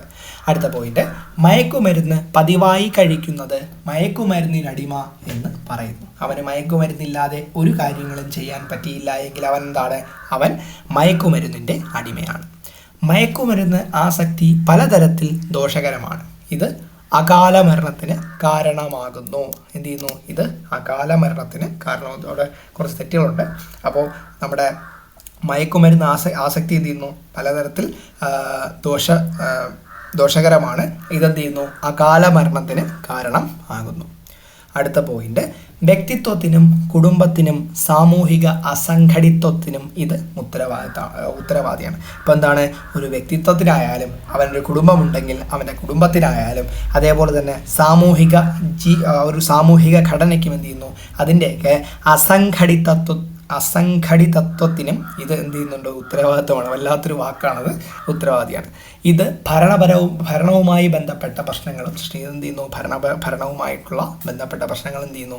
സൃഷ്ടിക്കുന്നത്. നോർമലി നമ്മൾ മദ്യപിച്ചാൽ എന്ത് ചെയ്യും? എല്ലാം പ്രശ്നമാണ്. അത്രയേ ഉള്ളൂ. അടുത്ത പോയിന്റ്, മയക്കുമരുന്ന് ആസക്തിയും കുറ്റകൃത്യവും തമ്മിൽ അടുത്ത ബന്ധമുണ്ട്. അപ്പോൾ മയക്കുമരുന്ന് ഉപയോഗിക്കുന്ന കുറ്റകൃത്യ ഒരു വാസന നമുക്കറിയാമല്ലോ, നമ്മൾ കണ്ടിട്ടുണ്ട്, ന്യൂസിലൊക്കെ കണ്ടിട്ടുള്ളതാണ്. അപ്പോൾ മയക്കുമരുന്ന് ആസക്തിയും കുറ്റകൃത്യവും തമ്മിൽ എന്തുണ്ട്? അടുത്ത ബന്ധമുണ്ട്. മയക്കുമരുന്നിന് അടിമകളായ ആളുകൾ ആത്മഹത്യ, വഴക്ക്, ലൈംഗിക കുറ്റകൃത്യങ്ങൾ, കൊലപാതകം തുടങ്ങിയവ ചെയ്യുന്നു.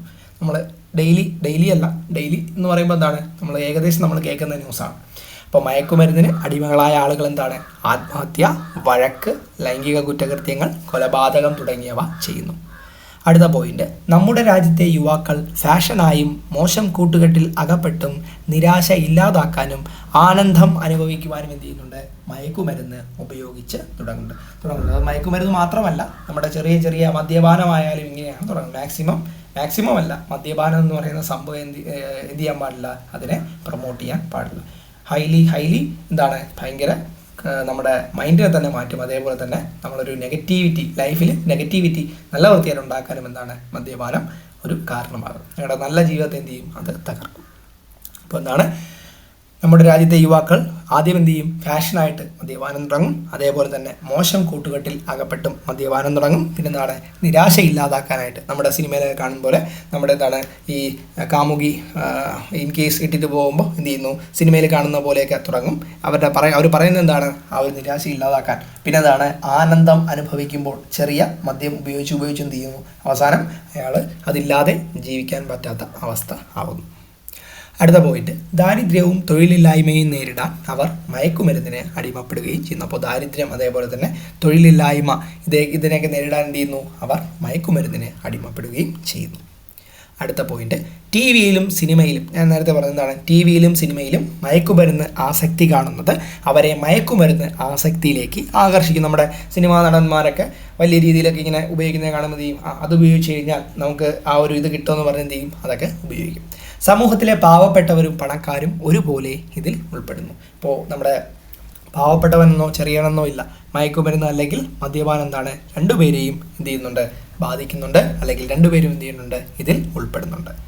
എന്നാൽ ബിവറേജസ് ഉൽപ്പന്നങ്ങളുടെ വിൽപ്പനയിലൂടെ ഗവൺമെൻറ്റിന് നല്ല രീതിയിലുള്ള വരുമാനം ലഭിക്കുന്നു. ആയതിനാൽ ഇവയോടുള്ള നിയന്ത്രണം നടത്തുകയെന്നത് കടുത്ത വെല്ലുവിളിയാണ്. നമ്മൾ സമരങ്ങളൊക്കെ കാണുന്നുണ്ട്. പക്ഷേ എന്താണ്? ഗവൺമെൻറ് എന്ത് ചെയ്യുന്നുണ്ട്? ഇതിനെ നിർത്തുമല്ലോ. കാരണം എന്താണ്? പെട്ടെന്ന് നിർത്തി കഴിഞ്ഞ് കഴിഞ്ഞാൽ വേറെ എന്തെങ്കിലും പ്രശ്നങ്ങളുണ്ടാവും. അതേപോലെ തന്നെ നമ്മുടെ ഗവൺമെൻറ്റിൻ്റെ മെയിൻ വരുമാനം എന്താണ്? നമ്മുടെ ഈ ഒരു ബിവറേജസിൽ നിന്നാണ്. മനസ്സിലായല്ലോ. അപ്പോൾ എന്നാൽ ബിവറേജസ് ഉൽപ്പന്നങ്ങളുടെ വിൽപ്പനയിലൂടെ ഗവൺമെൻറ്റിന് നല്ല രീതിയിലുള്ള വരുമാനം ലഭിക്കുന്നു.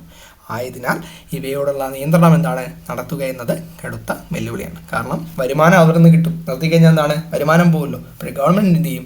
ഗവൺമെൻറ് ഒരു താഴ്ന്ന ആ ഒരു രീതിയിൽ ഗവൺമെൻറ് പോകും. അടുത്ത പോയിന്റ്, വലിയ അളവിൽ ഇത്തരം വസ്തുക്കളുടെ കള്ളക്കടത്ത് നമ്മുടെ രാജ്യത്ത് നിലനിൽക്കുന്നു. അധോലോകത്തിലെ വൻകിട കുറ്റവാളികൾ ഇത്തരത്തിലുള്ള കള്ളക്കടത്ത് മുഖേന കോടികൾ സമ്പാദിക്കുകയും അതിലൊരു ഓഹരി കൈക്കൂലിയായി എക്സൈസ് ഡിപ്പാർട്ട്മെൻറ്റോ അങ്ങനെയുള്ള സ്ഥലങ്ങളിലോ എന്ത് ചെയ്യുന്നു? നൽകുകയും ചെയ്യുന്നു. നമ്മൾ സിനിമയിലൊക്കെ കാണുന്നതാണ്. അതേപോലെ തന്നെ എന്താണ്? നമ്മുടെ കൈക്കൂലിയൊക്കെ നടക്കുന്നതാണ്. അതാണ് ഇവിടെ പറഞ്ഞത്. അടുത്ത പോയിന്റ്, കൂടാതെ തിരഞ്ഞെടുപ്പ് വേളയിൽ ഇത്തരം കുറ്റവാളികൾ വലിയൊരു തുക രാഷ്ട്രീയ പാർട്ടികൾക്ക് നൽകുകയും ചെയ്യുന്നു. ആയതിനാൽ എന്താണ്? ഈ രാഷ്ട്രീയക്കാർ ഇത്തരം കുറ്റവാളികൾക്ക് എപ്പോഴും ആശ്രയം നൽകുകയും ചെയ്യുന്നു. ഇപ്പോൾ രാഷ്ട്രീയക്കാർക്ക് എന്ത് ചെയ്യുന്നു? ഇത്തരം കുറ്റവാളികൾ ഡൊണേഷൻ കൊടുക്കുന്നു. അപ്പോൾ എന്ത് ചെയ്യുന്നു, രാഷ്ട്രീയക്കാർ ഇൻ കേസ് അവർ ജയിക്കുകയാണെങ്കിൽ എന്ത് ചെയ്യുന്നു, രാഷ്ട്രീയക്കാർ ഇവരെ സപ്പോർട്ട് ചെയ്യുന്നു. കാരണം അവർക്ക് പൈസ കിട്ടുന്നതാണല്ലോ. നമ്മുടെ ന്യൂസ് റിപ്പോർട്ടർ ചാനൽ നമ്മൾ കണ്ടിട്ടുള്ളതാണല്ലോ. കാരണം അവർക്ക് പരസ്യം കൊടുക്കുമ്പോൾ എന്ത് ചെയ്യും, അവർ അതൊന്നും മിണ്ടില്ല. ഇത്രയാണ് ഇവിടെ പറഞ്ഞത്. അടുത്ത നമ്മുടെ ടോപ്പിക്കാണ് കൾച്ചറൽ ഡിപ്രിവേഷൻ. അപ്പോൾ അടുത്ത നമ്മുടെ ടോപ്പിക് ഏതാണ്, കൾച്ചറൽ ഡിപ്രിവേഷനാണ്. അത് പറയുന്ന ഒന്നാമത്തെ പോയിന്റാണ്, ഒരു സാമൂഹ്യ ശാസ്ത്ര ആശയമാണെന്ത് കൾച്ചറൽ ഡിപ്രിവേഷൻ എന്ന് പറയുന്നത്. ഒരു സാമൂഹ്യ ശാസ്ത്ര ആശയമാണ് എന്തെന്ന് പറയുന്നത്, നമ്മുടെ കൾച്ചറൽ ഡിപ്രിവേഷൻ എന്ന് പറയുന്നത്. ഓക്കെയാണല്ലോ, ഒരു സാമൂഹ്യ ശാസ്ത്ര ആശയമാണ് അല്ലെങ്കിൽ സാമൂഹ്യ ശാസ്ത്ര ആശയമാണ് സാംസ്കാരിക അപചയം അല്ലെങ്കിൽ കൾച്ചറൽ ഡിപ്രിവേഷൻ. നമ്മുടെ കൾച്ചറൽ ഡിപ്രിവേഷൻ്റെ മലയാള വാക്കാണ് സാംസ്കാരിക അപചയം എന്ന് പറയുന്നത്. അതിലടുത്ത് പറയുന്നത് എന്താണ്, ദാരിദ്ര്യം, നിലവാരമില്ലാത്ത ജീവിത സാഹചര്യങ്ങൾ, വിവേചനം തുടങ്ങിയ ഘടകങ്ങൾ.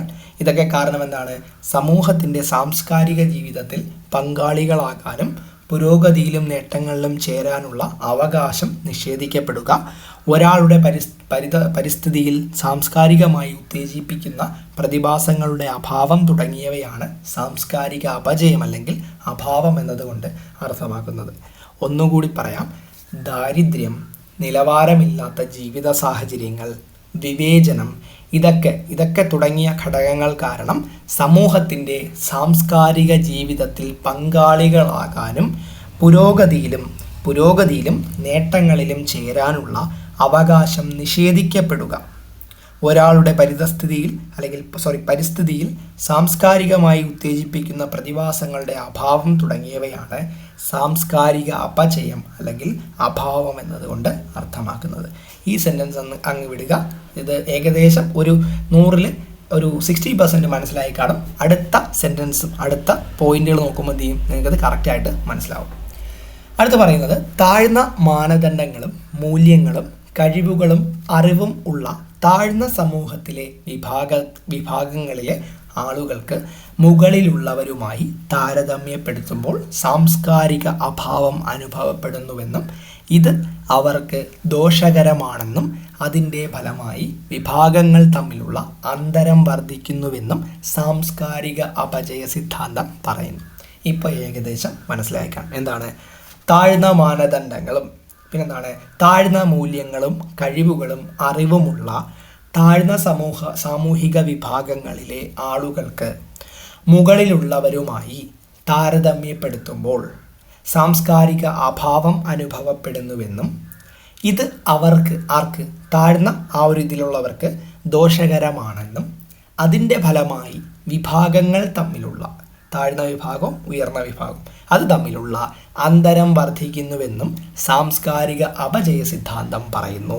അപ്പോൾ ഇത് പറയുന്നത് എന്താണ്, താഴ്ന്ന ആൾക്കാരെയും ഉയർന്ന ആൾക്കാരെയും തമ്മിലുള്ള ആ ഒരു അന്തരം അല്ലെങ്കിൽ വ്യത്യാസത്തെയാണ് പറയുന്നത്. അടുത്ത പോയിന്റ്, പ്രാഥമിക സാമൂഹികവൽക്കരണത്തിൻ്റെ ഫലമായി മധ്യവർഗം സാംസ്കാരിക മൂല്യങ്ങൾ നേടുന്നു, അതേസമയം തൊഴിലാളി വർഗം അത് നേടുന്നില്ല എന്നും സിദ്ധാന്തം അവകാശപ്പെടുന്നു. അപ്പോൾ എന്താണ്, പ്രാഥമിക സാമൂഹികവൽക്കരണത്തിൻ്റെ ഫലമായിട്ട് മധ്യവർഗം എന്ത് ചെയ്യുന്നു, മധ്യവർഗവുമുണ്ട് നമ്മുടെ തൊഴിലാളി വർഗവുമുണ്ട്. അപ്പോൾ മധ്യവർഗം എന്ത് ചെയ്യുന്നു, മധ്യവർഗം സാംസ്കാരിക മൂല്യങ്ങൾ നേടുന്നു. അപ്പോൾ അവരുടെ ആ ഒരു ഇതെന്ന് പറയുമ്പോൾ എന്താണ്, അവർ സാംസ്കാരിക മൂല്യങ്ങൾ നേടുന്നു, അതേസമയം നമ്മുടെ തൊഴിലാളി വർഗം എന്ത് ചെയ്യുന്നു, അത് നേടുന്നില്ല. ഈ കാര്യങ്ങൾ പറയുന്ന സിദ്ധാന്തമാണെന്ത്, നമ്മുടെ കൾച്ചറൽ ഡിപ്രിവേഷൻ എന്ന് പറയുന്ന ഈ ഒരു സിദ്ധാന്തം. മനസ്സിലായല്ലോ, ഇതാണ് ഇവിടെ പറയുന്നത്. അടുത്ത പോയിന്റ്, സാംസ്കാരിക അപചയ സിദ്ധാന്തം സമൂഹത്തിലെ തൊഴിലാളി വർഗവുമായി ബന്ധപ്പെട്ടതാണെന്നും തൊഴിലാളി വർഗ കുട്ടികൾ ചെറുപ്പത്തിൽ അവർക്ക് ലഭിക്കാത്ത വിദ്യാഭ്യാസം കാരണം വിജയിക്കുവാനുള്ള സാധ്യത കുറവാണെന്നും സാമൂഹ്യ ശാസ്ത്രജ്ഞർ പറയുന്നു. അപ്പോൾ സാംസ്കാരിക അപചയ സിദ്ധാന്തം എന്താണ്, സമൂഹത്തിലെ തൊഴിലാളി വർഗവുമായിട്ട് ബന്ധപ്പെട്ടതാണ്. മനസ്സിലായല്ലോ, തൊഴിലാളി വർഗ കുട്ടികൾ എന്ത് ചെയ്യുന്നു, അവർ ചെറുപ്പത്തിൽ അവർക്ക് ലഭിക്കാത്ത വിദ്യാഭ്യാസം കാരണം അവർക്ക് വിജയിക്കുവാനുള്ള സാധ്യത കുറവാണെന്നും എന്ത് ചെയ്യുന്നു, സാമൂഹിക ശാസ്ത്രജ്ഞർ പറയുന്നു. ഇത് കറക്റ്റായിട്ട് മനസ്സിലായെന്ന് വിചാരിക്കുന്നു. അടുത്ത പോയിന്റ്, സാംസ്കാരിക അഭാവത്തെ വിദ്യാഭ്യാസത്തിൻ്റെ അഭാവമോ സാംസ്കാരിക പൈതൃകത്തിൻ്റെ നഷ്ടമോ ആയി കണക്കാക്കാം. അപ്പോൾ ഒരു സാംസ്കാരിക അഭാവം എന്ന് പറയുമ്പോൾ എന്താണ്? വിദ്യാഭ്യാസത്തിൻ്റെ അഭാവമായിരിക്കാം, അല്ലെങ്കിൽ എന്താണ്? സാംസ്കാരിക പൈതൃകത്തിൻ്റെ നഷ്ടമോ ആയി എന്ത് ചെയ്യാം? നമുക്ക് കണക്കാക്കാം. അടുത്ത പോയിന്റ്, വിദ്യാഭ്യാസപരമായ അർത്ഥത്തിൽ സാംസ്കാരിക അപചയം എന്നത് ഒരു കുട്ടിയുടെ വികസനത്തിന് അനുയോജ്യമല്ലാത്ത ഒരു പൊതു അധസ്ഥിത ചുറ്റുപാടും അല്ലെങ്കിൽ വിദ്യാഭ്യാസ സമ്പ്രദായത്തിൽ നിന്ന് ഏറ്റവും കുറഞ്ഞ നേട്ടങ്ങൾ നേടുക എന്നതുമാണ്. ഒന്നുകൂടി പറയാം, വിദ്യാഭ്യാസപരമായ അർത്ഥത്തിൽ പറയുകയാണെങ്കിൽ എന്താണ്? സാംസ്കാരിക അപചയം എന്ന് പറയുന്നത് ഒരു കുട്ടിയുടെ വികസനത്തിന് അനുയോജ്യമല്ലാത്ത ഒരു പൊതു അധസ്ഥിത ചുറ്റുപാടും അല്ലെങ്കിൽ വിദ്യാഭ്യാസ സമ്പ്രദായത്തിൽ നിന്ന് ഏറ്റവും കുറഞ്ഞ നേട്ടങ്ങൾ നേടുക എന്നതുമാണ്. മനസ്സിലായെന്ന് കരുതുന്നു.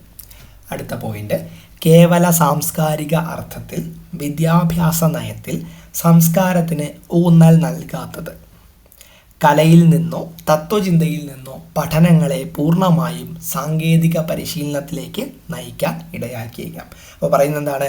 ഒരു സാധാരണമായ സാംസ്കാരിക അർത്ഥത്തിൽ, അതേപോലെ കേവല സാംസ്കാരിക അർത്ഥത്തിൽ, അതേപോലെ തന്നെ വിദ്യാഭ്യാസ നയത്തിൽ സംസ്കാരത്തിന് ഊന്നൽ നൽകാതിരിക്കുക കലയിൽ നിന്നോ തത്വചിന്തയിൽ നിന്നോ പഠനങ്ങളെ പൂർണ്ണമായും സാങ്കേതിക പരിശീലനത്തിലേക്ക് നയിക്കാൻ എന്ത് ചെയ്യാം? ഇടയാക്കിയേക്കാമെന്നാണ് പറയുന്നത്. അടുത്ത പോയിന്റ്, സാംസ്കാരിക പൈതൃകം നഷ്ടപ്പെടുന്നു എന്ന അർത്ഥത്തിൽ സാംസ്കാരിക പൈതൃകം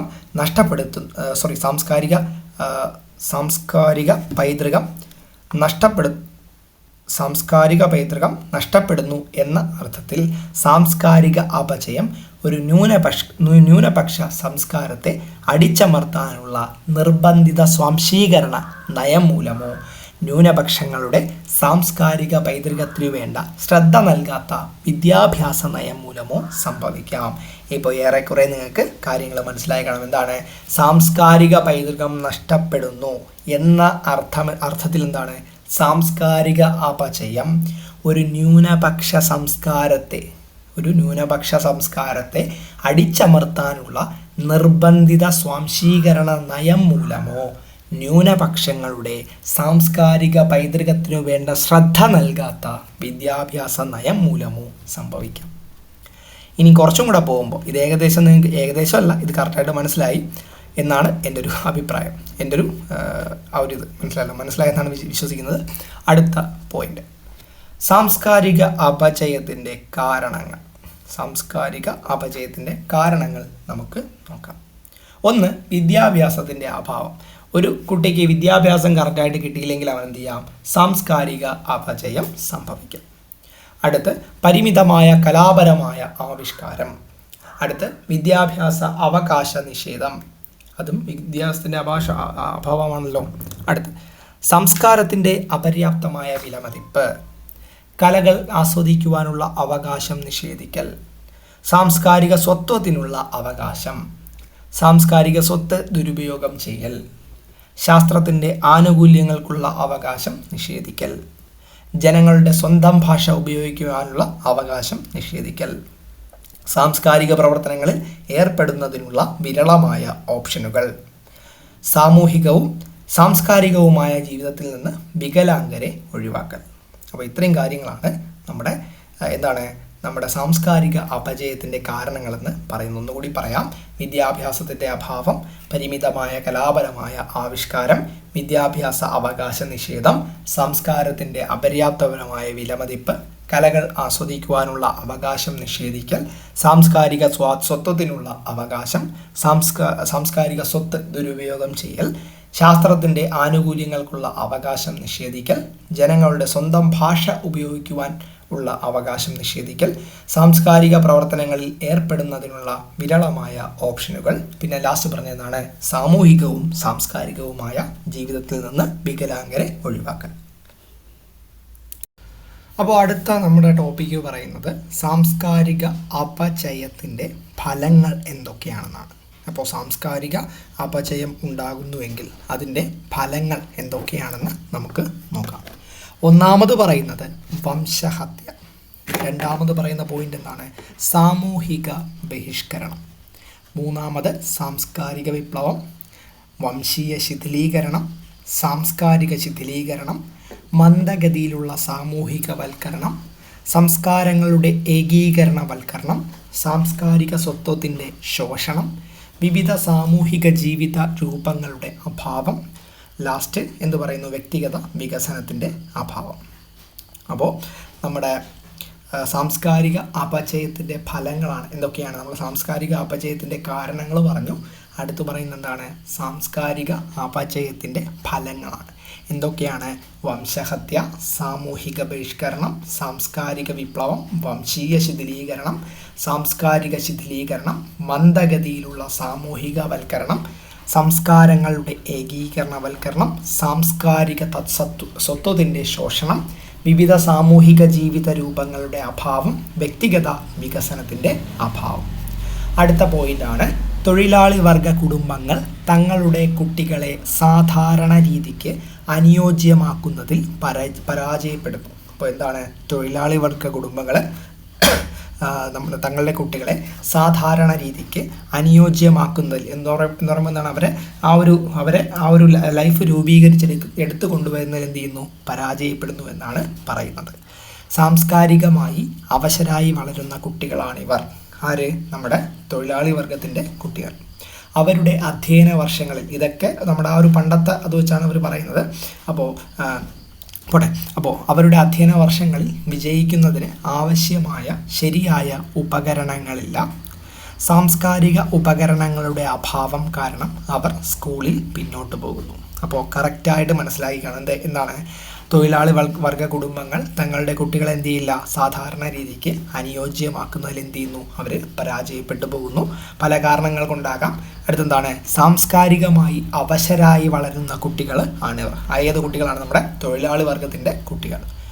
അവരുടെ അധ്യയന വർഷങ്ങളിൽ വിജയിക്കുന്നതിന് ആവശ്യമായ ശരിയായ ഉപകരണങ്ങൾ ആർക്കില്ല?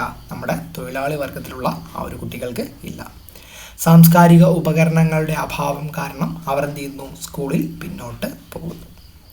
അടുത്ത പോയിന്റ്, ബൗദ്ധിക വികസനം, ഭാഷ, നിലപാടുകളും മൂല്യങ്ങളും എന്നിങ്ങനെ 3 പ്രധാന വശങ്ങൾ സാംസ്കാരിക അപചയവുമായിട്ട് ബന്ധപ്പെട്ടിരിക്കുന്നു. അപ്പോൾ എന്തൊക്കെയാണ്? ബൗദ്ധിക വികസനം, ഭാഷ, നിലപാടുകളും മൂല്യങ്ങളും എന്നിങ്ങനെ 3 പ്രധാന വശങ്ങൾ. നമ്മൾ പറഞ്ഞ 3 പ്രധാന വശങ്ങൾ എന്താണ്? സാംസ്കാരിക അപചയവുമായിട്ട് എന്ത് ചെയ്യുന്നു? ബന്ധപ്പെട്ട് നിൽക്കുന്നു. അടുത്ത നമ്മുടെ ഒരു സൈഡ് ഹെഡിങ് ആണ് ബൗദ്ധിക വികസനം. അപ്പോൾ എന്താണ് ബൗദ്ധിക വികസനം എന്ന് നോക്കാം. ബൗദ്ധിക വികസനം എന്നത് യുക്തിസഹമായ കഴിവുകളുടെ വികാസമാണ്. അപ്പോൾ ഒരു വ്യക്തിയുടെ ബൗദ്ധിക വികസനം എന്ന് പറഞ്ഞു കഴിഞ്ഞാൽ എന്താണ്? അവൻ്റെ യുക്തിസഹമായ കഴിവുകളുടെ വികാസമാണ്. വർഷങ്ങളിലുടനീളം പഠിക്കുന്ന ആശയങ്ങളും അറിവുകളും വികസിപ്പിച്ചെടുക്കുന്നു. ഇതിനെയാണ് എന്തെന്ന് പറയുന്നത്? ബൗദ്ധിക വികസനം എന്ന് പറയുന്നത്. അപ്പോൾ വർഷങ്ങളുടനീളം പഠിക്കുന്ന ആ ഒരു ആശയങ്ങളും അറിവുകളും വികസിപ്പിച്ച് എടുക്കുന്നു. ഒന്നുകൂടി പറയാം. ബൗദ്ധിക വികസനം എന്നത് യുക്തിസഹമായ കഴിവുകളുടെ വികാസമാണ്. വർഷങ്ങളിലുടനീളം പഠിക്കുന്ന ആശയങ്ങളും അറിവുകളും വികസിപ്പിച്ച് എടുക്കുന്നു. അടുത്ത പോയിന്റ്, പുസ്തകങ്ങളോ പ്രവർത്തനങ്ങളോ പോലുള്ള കുട്ടിയുടെ വികസനം ഉത്തേജിപ്പിക്കുന്നതിനാവശ്യമായ വിഭവങ്ങൾ തൊഴിലാളി വർഗ ഭവനങ്ങളിൽ ഇല്ലായിരിക്കാം എന്ന് സാംസ്കാരിക അപചയ സിദ്ധാന്തക്കാർ വാദിക്കുന്നു. അപ്പോൾ നമ്മുടെ ആ സമയങ്ങളിലൊക്കെ, പണ്ട് കാലത്ത് ആ സമയങ്ങളിൽ എന്താണ്, ഇപ്പോഴും ചില സ്ഥലങ്ങളിലല്ല, ഏകദേശം നമ്മുടെ ബാക്കി രാജ്യങ്ങളിലും ഇന്ത്യയിലും തന്നെ ചില സ്ഥലങ്ങളിലൊക്കെ ഇങ്ങനെയൊക്കെ ഉണ്ട്. അപ്പോൾ പുസ്തകങ്ങളോ പ്രവർത്തനങ്ങളോ പോലുള്ള കുട്ടിയുടെ വികസനം ഉത്തേജിപ്പിക്കുന്നതിന് ആവശ്യമായ വിഭവങ്ങൾ എവിടെയില്ല? തൊഴിലാളി വർഗ ഭവനങ്ങളിൽ ഇല്ലായിരിക്കാം എന്ന് സാംസ്കാരിക അപചയ സിദ്ധാന്തക്കാർ എന്ത് ചെയ്യുന്നു? അവർ വാദിക്കുന്നു. അടുത്ത പോയിന്റ്, ബൗദ്ധിക വികാസത്തിൻ്റെ കാര്യത്തിൽ തൊഴിലാളി വർഗ രക്ഷിതാക്കൾ തങ്ങളുടെ കുട്ടിയെ പിന്തുണയ്ക്കാനിടയില്ലെന്നും ഇത് മോശമായ രീതിയിൽ പ്രവർത്തിക്കാൻ അവരെ പ്രാപ്തരാക്കുമെന്നും, എന്നാൽ ഒരു മധ്യവർഗ രക്ഷിതാവാണെങ്കിൽ വിവിധ പ്രവർത്തനത്തിലൂടെ കുട്ടികളെ പിന്തുണയ്ക്കുന്നുണ്ടെന്നും JWB ഡഗ്ലസ് അഭിപ്രായപ്പെടുന്നു. ആരഭിപ്രായപ്പെടുന്നു? JWB ഡഗ്ലസ് അഭിപ്രായപ്പെടുന്നു. സിമ്പിളാണ്, മനസ്സിലായെന്ന് കരുതുന്നു. ഒന്നുകൂടി പറയാം. ബൗദ്ധിക വികാസത്തിൻ്റെ കാര്യത്തിൽ തൊഴിലാളി വർഗ രക്ഷിതാക്കൾ, ഇവിടെ എന്ന് പറയുന്നത് നമ്മുടെ തൊഴിലാളി വർഗവും മധ്യവർഗവും തമ്മിലുള്ള കമ്പാരിസണാണ് ഇപ്പോൾ നടന്നുകൊണ്ടിരിക്കുന്നത്. അപ്പോൾ ബൗദ്ധിക വികാസത്തിൻ്റെ കാര്യത്തിൽ തൊഴിലാളി വർഗ രക്ഷിതാക്കൾ എങ്ങനെയാണ് തങ്ങളുടെ കുട്ടിയെ പിന്തുണയ്ക്കാനിടയില്ലെന്നും പിന്നെന്താണ് അവരുടെ കുട്ടികളെ പിന്തുണയ്ക്കാറില്ല, അതേപോലെ തന്നെ എന്താണ് അവർ മോശമായ രീതിയിൽ പ്രവർത്തിക്കാൻ അവരെ പ്രാപ്തരാക്കുമെന്നും. എന്നാൽ നമ്മുടെ മധ്യവർഗത്തെ നോക്കുകയാണെങ്കിൽ എന്താണ്, മധ്യവർഗ രക്ഷിതാവാണെങ്കിൽ അവൻ എന്ത് ചെയ്യും, അവൻ വിവിധ പ്രവർത്തനങ്ങളിലൂടെ അവൻ്റെ കുട്ടികളെ എന്ത് ചെയ്യും, പിന്തുണയ്ക്കാറുണ്ടെന്നും ആര് പറയുന്നു, നമ്മുടെ JW ഡഗ്ലസ് അഭിപ്രായപ്പെടുന്നു. അടുത്ത പോയിന്റ്, ഒരു മിഡിൽ ക്ലാസ് വിദ്യാർത്ഥിയെ അപേക്ഷിച്ച് തൊഴിലാളി വർഗ വിദ്യാർത്ഥികൾക്ക് പരീക്ഷകളിൽ കുറഞ്ഞ സ്കോർ ഉണ്ടാകാനുള്ള ഘടകങ്ങളിലൊന്നാണ് നമ്മുടെ ബൗദ്ധിക വികസനമെന്ന് പറയുന്നത്. അപ്പോൾ ഒരു മിഡിൽ ക്ലാസ് വിദ്യാർത്ഥിയെ അപേക്ഷിച്ച് തൊഴിലാളി വർഗ വിദ്യാർത്ഥികൾക്ക് പരീക്ഷകളിൽ കുറഞ്ഞ സ്കോർ ഉണ്ടാകാനുള്ള ഘടകങ്ങളിൽ ഒന്നാണെന്തെന്ന് പറയുന്നത് നമ്മുടെ ബൗദ്ധിക വികസനമെന്ന് പറയുന്നത്. അടുത്ത നമ്മുടെ പോയിൻ്റാണ് ഭാഷ. അപ്പോൾ എന്താണ് ഭാഷ, അതെങ്ങനെ സ്വാധീനിക്കുമെന്ന് നമുക്ക് നോക്കാം. കാൾ ബെറൂട്ടറും എയ്ങ്കൽമാനും 1956 വിദ്യാഭ്യാസ നേട്ടത്തിന് ഭാഷയുടെ പ്രാധാന്യം ചൂണ്ടിക്കാണിക്കുന്നു. അപ്പോൾ ആരൊക്കെയാണ്, കാൾ ബെറൂട്ടറും എയ്ങ്കൽമാനും വിദ്യാഭ്യാസ നേട്ടത്തിന് എന്താണ്, ഭാഷയുടെ പ്രാധാന്യത്തെ അവർ ചൂണ്ടിക്കാണിക്കുന്നു. അടുത്ത പോയിന്റ്, തൊഴിലാളി വർഗ വീടുകളിൽ ഗുണനിലവാരമില്ലാത്ത ഭാഷയാണ് ഉപയോഗിക്കുന്നത്. അപ്പോൾ തൊഴിലാളി വർഗത്തിൽ എങ്ങനെയാണ്, അവരുടെ വീടുകളിൽ ഗുണനിലവാരമില്ലാത്ത ഭാഷയാണ് ഉപയോഗിക്കുന്നതെന്നാണ് ഇവർ പറയുന്നത്. ഒറ്റ വാക്കുകൾ ഉപയോഗിച്ചോ ആംഗ്യങ്ങളിലൂടെയോ ആശയവിനിമയം നടത്തുന്നു. അപ്പോൾ ഒന്നുകൂടി, തൊഴിലാളി വർഗ വീടുകളിലാണെങ്കിൽ ഗുണനിലവാരമില്ലാത്ത ഭാഷയാണ് ഉപയോഗിക്കുന്നത്. ഒറ്റ വാക്കുകൾ ഉപയോഗിച്ചോ ആംഗ്യങ്ങളിലൂടെ എന്ത് ചെയ്യുന്നു, അവർ ആശയവിനിമയം നടത്തുന്നു.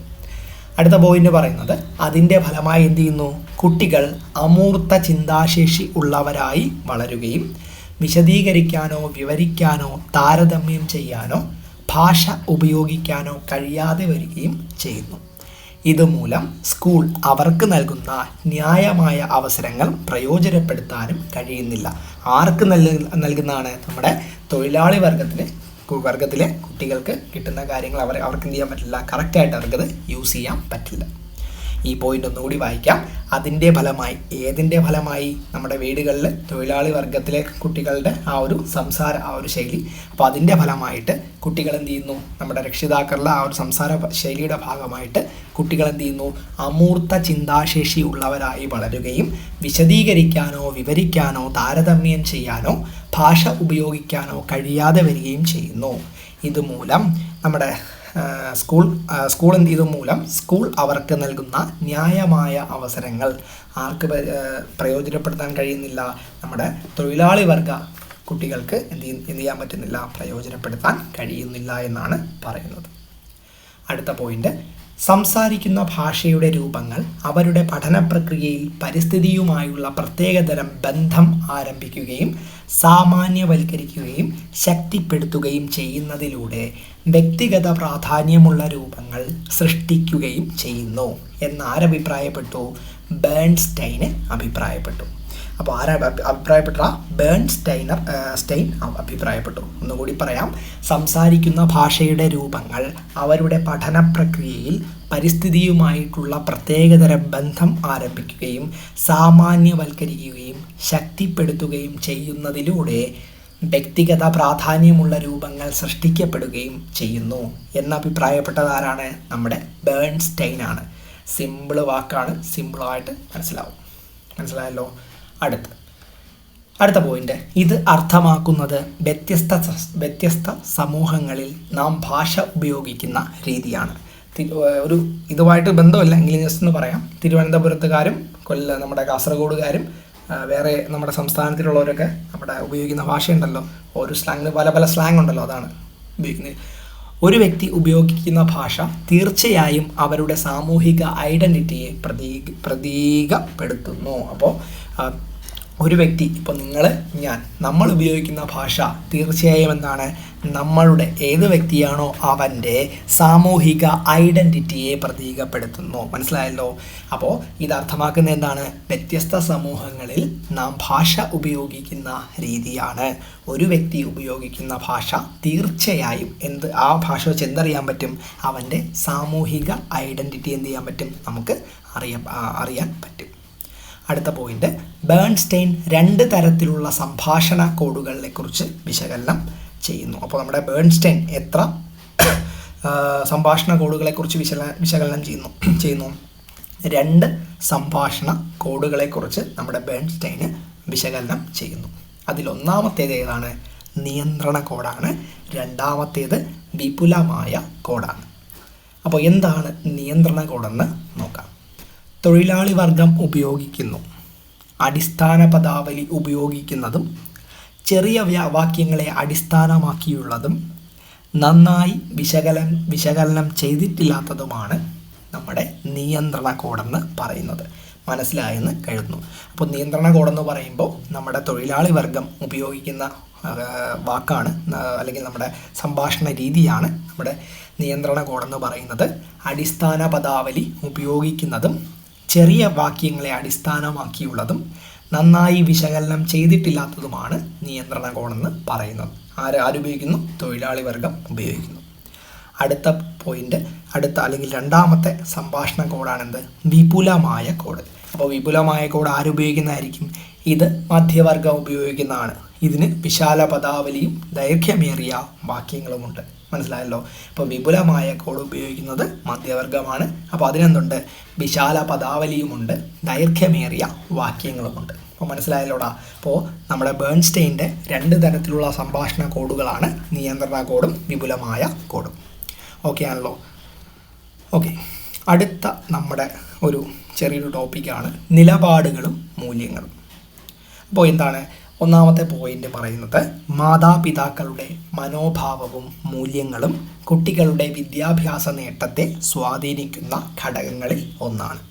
അപ്പോൾ നമ്മുടെ മാതാപിതാക്കളുടെ മനോഭാവവും മൂല്യങ്ങളും എന്ത് ചെയ്യുന്നു? ഒരു കുട്ടിയുടെ വിദ്യാഭ്യാസ നേട്ടത്തെ എന്ത് ചെയ്യുന്നു? ബാധിക്കുന്നു. വിവിധ സാംസ്കാരിക അപചയ സിദ്ധാന്തക്കാർ ഇതെന്ത് ചെയ്യുന്നു? അഭിപ്രായപ്പെടുന്നു. അപ്പോൾ മാതാപിതാക്കളുടെ മനോഭാവങ്ങളും അതേപോലെ തന്നെ മൂല്യങ്ങളും എന്ത് ചെയ്യുന്നു? ഒരു കുട്ടിയെ സ്വാഭാവികമായിട്ട് ഇൻഫ്ലുവൻസ് ചെയ്യുന്ന എന്ത് ചെയ്യാം? നമുക്കറിയാം. ഇങ്ങനെയാണെന്ത് ഈ കാര്യം നമ്മുടെ സാംസ്കാരിക അപചയ സിദ്ധാന്തക്കാർ എന്ത് ചെയ്യുന്നു? അഭിപ്രായപ്പെടുന്നു. അടുത്ത പോയിന്റ്, ജെ.ഡബ്ല്യു.ബി. ഡഗ്ലസിൻ്റെ അഭിപ്രായത്തിൽ തൊഴിലാളി വർഗ വിഭാഗത്തിലെ മാതാപിതാക്കൾ അവരുടെ കുട്ടികളോട് കുറഞ്ഞ അഭിലാഷങ്ങളുള്ളവരും അവരുടെ പഠനത്തിൽ താൽപ്പര്യം കാണിക്കാത്തവരുമാണ്. ഇത് കാരണം അവരുടെ കുട്ടികൾക്ക് വിജയിക്കാൻ ആവശ്യമായ പ്രചോദനം ലഭിക്കാനുള്ള സാധ്യത കുറവാണ്. സിമ്പിൾ മലയാളമാണ്, മനസ്സിലായല്ലോ. നമ്മുടെ ജെ.ഡബ്ല്യു.ബി. ഡഗ്ലസിൻ്റെ അഭിപ്രായത്തിൽ പറയുന്നത് എന്താണ്? നമ്മുടെ തൊഴിലാളി വർഗ വിഭാഗത്തിലെ മാതാപിതാക്കൾ എന്ത് ചെയ്യുന്നു? അവരുടെ കുട്ടികളോട് കുറഞ്ഞ താല്പര്യം, പറയുമ്പോൾ നിനക്ക് വലിയ കഴിവൊന്നുമില്ല അങ്ങനെയൊക്കെ പറഞ്ഞ് മനസ്സിലായല്ലോ. കുറഞ്ഞ അഭിലാഷങ്ങളുള്ളവരും അതേപോലെ തന്നെ അവരുടെ പഠനത്തിൽ നമ്മുടെ തൊഴിലാളി വർഗത്തിലെ കുട്ടികളുടെ പഠനത്തിൽ രക്ഷകർത്താക്കൾ എന്ത് ചെയ്യില്ല? താല്പര്യം കാണിക്കാത്തവരുമാണ് എന്നാണ് ജെ.ഡബ്ല്യു. ഡഗ്ലസ് പറയുന്നത്. ഇത് കാരണം എന്ത് ചെയ്യുന്നു? തൊഴിലാളി വർഗത്തിലെ അവരുടെ കുട്ടികൾക്ക് വിജയിക്കാൻ ആവശ്യമായ ആ ഒരു പ്രചോദനം അല്ലെങ്കിൽ മോട്ടിവേഷൻ ലഭിക്കാനുള്ള സാധ്യത കുറവാണ് എന്നാര് പറഞ്ഞു? നമ്മുടെ ഡഗ്ലസ് മാമൻ പറഞ്ഞു. അടുത്ത പോയിന്റ്, മധ്യവർഗ വിഭാഗത്തിലെ വിദ്യാർത്ഥികൾ ഉയർന്ന നേട്ടം കൈവരിക്കാൻ കാരണം അവരുടെ കഴിവുകളിൽ ഏറ്റവും മികച്ചവരാകാൻ അവരെ പ്രോത്സാഹിപ്പിക്കുന്നതിന് ആവശ്യമായ പിന്തുണയും പ്രചോദനവും അവരുടെ മാതാപിതാക്കൾ കാണിക്കുന്നു എന്നാണ് നമ്മുടെ ഡഗ്ലസ് മാമൻ അല്ലെങ്കിൽ ഡഗ്ലസ് അപ്പൂപ്പൻ പറയുന്നത്. മനസ്സിലായല്ലോ. സിമ്പിളാണ്. നമ്മൾ ഇത്രയും നേരം പറഞ്ഞു വന്നതാണ് മധ്യവർഗവും തൊഴിലാളി വർഗവും തമ്മിലുള്ള വ്യത്യാസമാണ്. മനസ്സിലായി. ഇത് സിമ്പിളാണ്, വേറെ നമുക്കൊന്നും പറയേണ്ടതില്ല, സിമ്പിൾ കാര്യങ്ങളാണ്. ഇപ്പോൾ പറഞ്ഞ പോയിന്റ് മനസ്സിലായി കാണുമല്ലോ. മധ്യവർഗ വിഭാഗത്തിലെ വിദ്യാർത്ഥികൾ ഉയർന്ന നേട്ടം കൈവരിക്കാൻ കാരണം എന്താണ്? അവരുടെ കഴിവുകളും അതേപോലെ തന്നെ അവരുടെ കാര്യങ്ങളൊക്കെ മികച്ചതാവാൻ വേണ്ടി അവരാര് പ്രോത്സാഹിപ്പിക്കുന്നു? അവരുടെ മാതാപിതാക്കൾ പ്രോത്സാഹിപ്പിക്കുന്നു. അപ്പോൾ അവരൊക്കെ എന്ത് ചെയ്യുന്നു? അങ്ങനെ ഒരു മോട്ടിവേഷൻ കിട്ടി എന്ത് ചെയ്യുന്നു? അവർ അടിപൊളിയായിട്ടൊക്കെ വരുന്നു. അടുത്ത പോയിന്റ് അല്ലെങ്കിൽ അടുത്ത നമ്മുടെ ചെറിയൊരു എന്താണ് വിദ്യാഭ്യാസ നേട്ടത്തിന് തടയിടുന്ന 4 പ്രധാന സവിശേഷതകൾ താഴെ പറയുന്നവയാണ്. അത് ഏതൊക്കെയാണെന്ന് നമുക്കൊന്ന് നോക്കിയിട്ട് പോകാം. അപ്പോൾ വിദ്യാഭ്യാസ നേട്ടത്തിന് തടയിടുന്ന 4 പ്രധാന സവിശേഷതകൾ. ഒന്നാമത്തേത്, വിധിയിലുള്ള വിശ്വാസം കാരണം നിലപാടുകൾ മാറ്റാത്തത്. കേട്ടിട്ടുണ്ടല്ലോ, എൻ്റെ വിധി എൻ്റെ തീരുമാനങ്ങളാണ്. വിധിയിലുള്ള വിശ്വാസം കാരണം നിലപാടുകൾ മാറ്റാത്തത്. അടുത്ത പോയിന്റ്, ഒരു കൂട്ടായ്മ അല്ലെങ്കിൽ ഒരു ഗ്രൂപ്പിൻ്റെ ഭാഗമെന്ന മൂല്യനിർണ്ണയം അടുത്ത മൂന്നാമത്തെ പോയിന്റ്, ഉടനടിയുള്ള സംതൃപ്തിയിൽ ഭാവിയിലെ പ്രതിഫലത്തേക്കാൾ ആനന്ദം കണ്ടെത്തുക. അടുത്ത പോയിന്റ്, വർത്തമാനകാലത്തെ ഏറ്റവും പ്രധാനമായി കാണുക. അപ്പോൾ നമ്മൾ വിദ്യാഭ്യാസ നേട്ടത്തിന് തടയിടുന്ന 4 പ്രധാന സവിശേഷതകളാണ് പറഞ്ഞത്. ഏതൊക്കെയാണ്? ഒന്നാമത്തെ പോയിന്റാണ്, എനിക്ക് ചെറിയ ചിരി വരുന്നുണ്ട്. ഒന്നാമത്തെ പോയിന്റ് നമ്മുടെ വിധിയിലുള്ള വിശ്വാസം കാരണം നിലപാടുകൾ മാറ്റാത്തത്, ആ ഒരു പോയിന്റ്. രണ്ടാമത്തേത് ഒരു കൂട്ടായ്മ അല്ലെങ്കിൽ ഒരു ഗ്രൂപ്പിൻ്റെ ഭാഗമെന്ന മൂല്യനിർണ്ണയം. മൂന്നാമത്തേത് ഉടനടിയുള്ള സംതൃപ്തിയിൽ ഭാവിയിലെ പ്രതിഫലത്തേക്കാൾ ആനന്ദം കണ്ടെത്തുക. നാലാമത്തെ എന്താണ്? വർത്തമാനകാലത്തെ ഏറ്റവും പ്രധാനമായി കാണുക. മനസ്സിലായല്ലോ. അടുത്ത നമ്മുടെ ചെറിയൊരു സൈഡ് ഹെഡിക്കാണ് എന്താണ്? സാംസ്കാരിക അപചയം കുറയ്ക്കുന്നതിനുള്ള തന്ത്രങ്ങൾ ഏതൊക്കെയാണെന്ന് നമുക്ക് നോക്കാം. ഒരു ആറ് തന്ത്രങ്ങളാണ് പറയുന്നത്. അപ്പോൾ സാംസ്കാരിക അപചയം കുറയ്ക്കുന്നതിനുള്ള തന്ത്രങ്ങൾ. ഒന്നാമത്തേത് എന്താണ്? സാംസ്കാരിക വികസനം പ്രോത്സാഹിപ്പിക്കുക. രണ്ടാമത്തേത് സാംസ്കാരിക അവകാശങ്ങൾ നിഷേധിക്കുന്നവർക്കെതിരെയുള്ള പോരാട്ടം. മൂന്നാമത്തേത് സംസ്കാരം പ്രോത്സാഹിപ്പിക്കുന്നു. നാലാമത്തേത് സാമൂഹിക ബഹിഷ്കരണം ഉപയോഗിച്ച് സംസ്കാരങ്ങളുടെ സമഗ്രത സംരക്ഷിക്കുന്നു. അഞ്ചാമത്തെ പോയിന്റ്, കുടുംബത്തിനുള്ളിലെ സാമൂഹികവൽക്കരണത്തിലൂടെ എന്ത് ചെയ്യാം? വിജയത്തിന് ആവശ്യമായ അടിസ്ഥാന മൂല്യങ്ങളും മനോഭാവങ്ങളും വൈദഗ്ധ്യവും നമുക്ക് ഉണ്ടായിരിക്കണം. ലാസ്റ്റ് പോയിന്റ്, ഭാഷയും യുക്തിയും പോലുള്ള സാംസ്കാരിക ഉപകരണങ്ങൾ ഉപയോഗിച്ച് സാംസ്കാരിക അപര്യാപ്തത കുറയ്ക്കാൻ എന്ത് ചെയ്യും? നമുക്ക് സാധിക്കും. അപ്പോൾ സാംസ്കാരിക അപചയം കുറയ്ക്കുന്നതിനുള്ള തന്ത്രങ്ങളാണ് ഒന്നാമത് പറഞ്ഞ എന്താണ്? സാംസ്കാരിക വികസനം നമ്മൾ പ്രോത്സാഹിപ്പിക്കുക, സാംസ്കാരിക അവകാശങ്ങൾ നിഷേധിക്കുന്നവർക്കെതിരെയുള്ള പോരാട്ടം നടത്തുക, സംസ്കാരം പ്രോത്സാഹിപ്പിക്കുക, സാമൂഹിക ബഹിഷ്കരണം ഉപയോഗിച്ച് സംസ്കാരങ്ങളുടെ സമഗ്രത സംരക്ഷിക്കുന്നു. നമ്മുടെ അഞ്ചാമത്തെ പോയിന്റ്, കുടുംബത്തിനുള്ളിലെ സാമൂഹികവൽക്കരണത്തിലൂടെ വിജയത്തിന് ആവശ്യമായ അടിസ്ഥാന മൂല്യങ്ങളും മനോഭാവങ്ങളും വൈദഗ്ധ്യവും നമുക്ക് ഉണ്ടായിരിക്കണം. ലാസ്റ്റ് പറഞ്ഞ പോയിന്റ് എന്താണ്? ഭാഷയും യുക്തിയും പോലുള്ള സാംസ്കാരിക ഉപകരണങ്ങൾ ഉപയോഗിച്ച് സാംസ്കാരിക അപര്യാപ്തത കുറയ്ക്കാൻ സാധിക്കുമെന്നാണ്. അപ്പോൾ അടുത്ത നമ്മുടെ ടോപ്പിക്കാണ് പ്രജുഡീസ് ആൻഡ് ഡിസ്ക്രിമിനേഷൻ. അപ്പോൾ എന്താണ് പ്രജുഡീസ് ആൻഡ് ഡിസ്ക്രിമിനേഷൻ എന്ന് നമുക്ക് നോക്കാം. അപ്പോൾ ഒന്നാമത്തെ പോയിന്റ് പറയുന്നത്, പ്രജുഡീസ് എന്ന് പറയുമ്പോൾ മുൻവിധി എന്നാൽ മറ്റുള്ളവരെ നിഷേധാത്മകമായി വിലയിരുത്തുക അല്ലെങ്കിൽ അവരെ താഴ്ന്നവരായി കാണുക എന്നാണ്. അപ്പോൾ സിമ്പിളായിട്ട് മനസ്സിലാവും. മുൻവിധി അല്ലെങ്കിൽ പ്രജുഡീസ് എന്ന് പറഞ്ഞാൽ എന്താണ്? ഒരു മനുഷ്യനുണ്ടെങ്കിൽ വേറൊരു മനുഷ്യൻ ആദ്യത്തെ മനുഷ്യനെ, അല്ലെങ്കിൽ നമ്മൾ ഒരു മനുഷ്യനെ എ എന്ന് പറയാം, രണ്ടാമത്തെ മനുഷ്യൻ ബി എന്ന് പറയാം.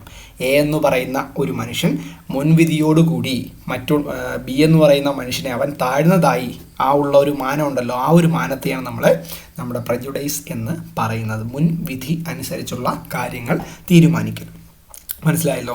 അപ്പം മുൻവിധി എന്ന് പറയുമ്പോൾ എന്താണ്? മറ്റുള്ളവരെ നിഷേധാത്മകമായി വിലയിരുത്തുക അല്ലെങ്കിൽ അവരെ താഴ്ന്നവരായി കാണുക എന്നാണ്. ഒരു ഉദാഹരണം പറയുന്നുണ്ട്. ഉദാഹരണം പറയുമ്പോൾ എന്താണ്? ഇംഗ്ലീഷാണ് മികച്ച ഭാഷയെന്നും മറ്റ് ഭാഷകൾ പ്രധാനമല്ലെന്നും കരുതുന്നുവെങ്കിൽ മറ്റ് ഭാഷകളെ നെഗറ്റീവായി വിലയിരുത്തുന്നു എന്നാണ് അർത്ഥം. തൽഫലമായി ഇംഗ്ലീഷ് ഒഴികെയുള്ള മറ്റു ഭാഷകൾ സംസാരിക്കുന്ന ആളുകളെ എന്ത് ചെയ്യില്ല? ബഹുമാനിക്കില്ല. മനസ്സിലായല്ലോ. എന്ന് പറയുമ്പോൾ നമ്മുടെ മലയാളത്തിൽ പറയുന്ന പോലെ മറ്റുള്ള ഭാഷകൾ കേവലം ധാത്രിമാർ, മർത്യന്നു പെറ്റമ്മ തൻ ഭാഷ താൻ. അതേപോലെയാണെന്ന് പറയുമ്പോൾ എന്താണ്? ഇംഗ്ലീഷ് മികച്ച ഭാഷയാണെന്നും മറ്റു ഭാഷകൾ പ്രധാനമല്ലെന്നും കരുതുന്നു എങ്കിലെന്താണ്? മറ്റു ഭാഷകളെ നെഗറ്റീവായി വിലയിരുത്തുന്നു എന്നാണ് അർത്ഥം. തൽഫലമായി എന്താണ്? ഇംഗ്ലീഷ് ഒഴികെയുള്ള മറ്റു ഭാഷകൾ സംസാരിക്കുന്ന ആളുകളെ എന്ത് ചെയ്യില്ല? ബഹുമാനിക്കില്ല. ഇപ്പം നമ്മുടെ പല രാജ്യങ്ങളിലും നടക്കുന്ന കാര്യങ്ങൾ അറിയാമല്ലോ. അത്രയേ ഉള്ളൂ. അടുത്ത പോയിന്റ്, ലഭ്യമായ ഒരു തെളിവും കൂടാതെ വസ്തുതയുമായി മുൻ പരിചയമില്ലാതെ എടുക്കുന്ന അഭിപ്രായമാണ് മുൻവിധി എന്ന് പറയുന്നത്. അപ്പോൾ ലഭ്യമായ ഒരു തെളിവും കൂടാതെ വസ്തുതയുമായി മുൻ പരിചയം പോലും ഇല്ലാതെ എടുക്കുന്ന അഭിപ്രായമാണ് എന്തെന്ന് പറയുന്നത്? മുൻവിധി എന്ന് പറയുന്നത്. നമുക്ക് മനസ്സിലായി, സിമ്പിളാണ്. അടുത്ത പോയിന്റ്, മുൻവിധികൾ വച്ച് പുലർത്തുന്ന വ്യക്തിയുടെ മുൻധാരണകൾ പലപ്പോഴും നേരിട്ടുള്ള തെളിവുകളേക്കാൾ കേട്ടുകേൾവി അടിസ്ഥാനത്തിലായിരിക്കും പുതിയ അറിവുകൾക്കനുസരിച്ച് മാറ്റുന്നതിനെ എതിർക്കുകയും ചെയ്യുന്നു. അപ്പോൾ എന്താണ്, മുൻവിധികൾ വച്ച് പുലർത്തുന്ന വ്യക്തിയുടെ മുൻധാരണകൾ പലപ്പോഴും എന്തായിരിക്കും, നേരിട്ടുള്ള തെളിവുകളേക്കാൾ കേട്ടുകേൾവി അടിസ്ഥാനത്തിലായിരിക്കും.